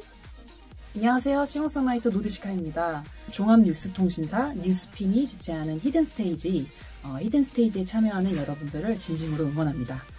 모두 재능을 10분 발휘하셔서 좋은 결과 있기를 바랍니다. 화이팅!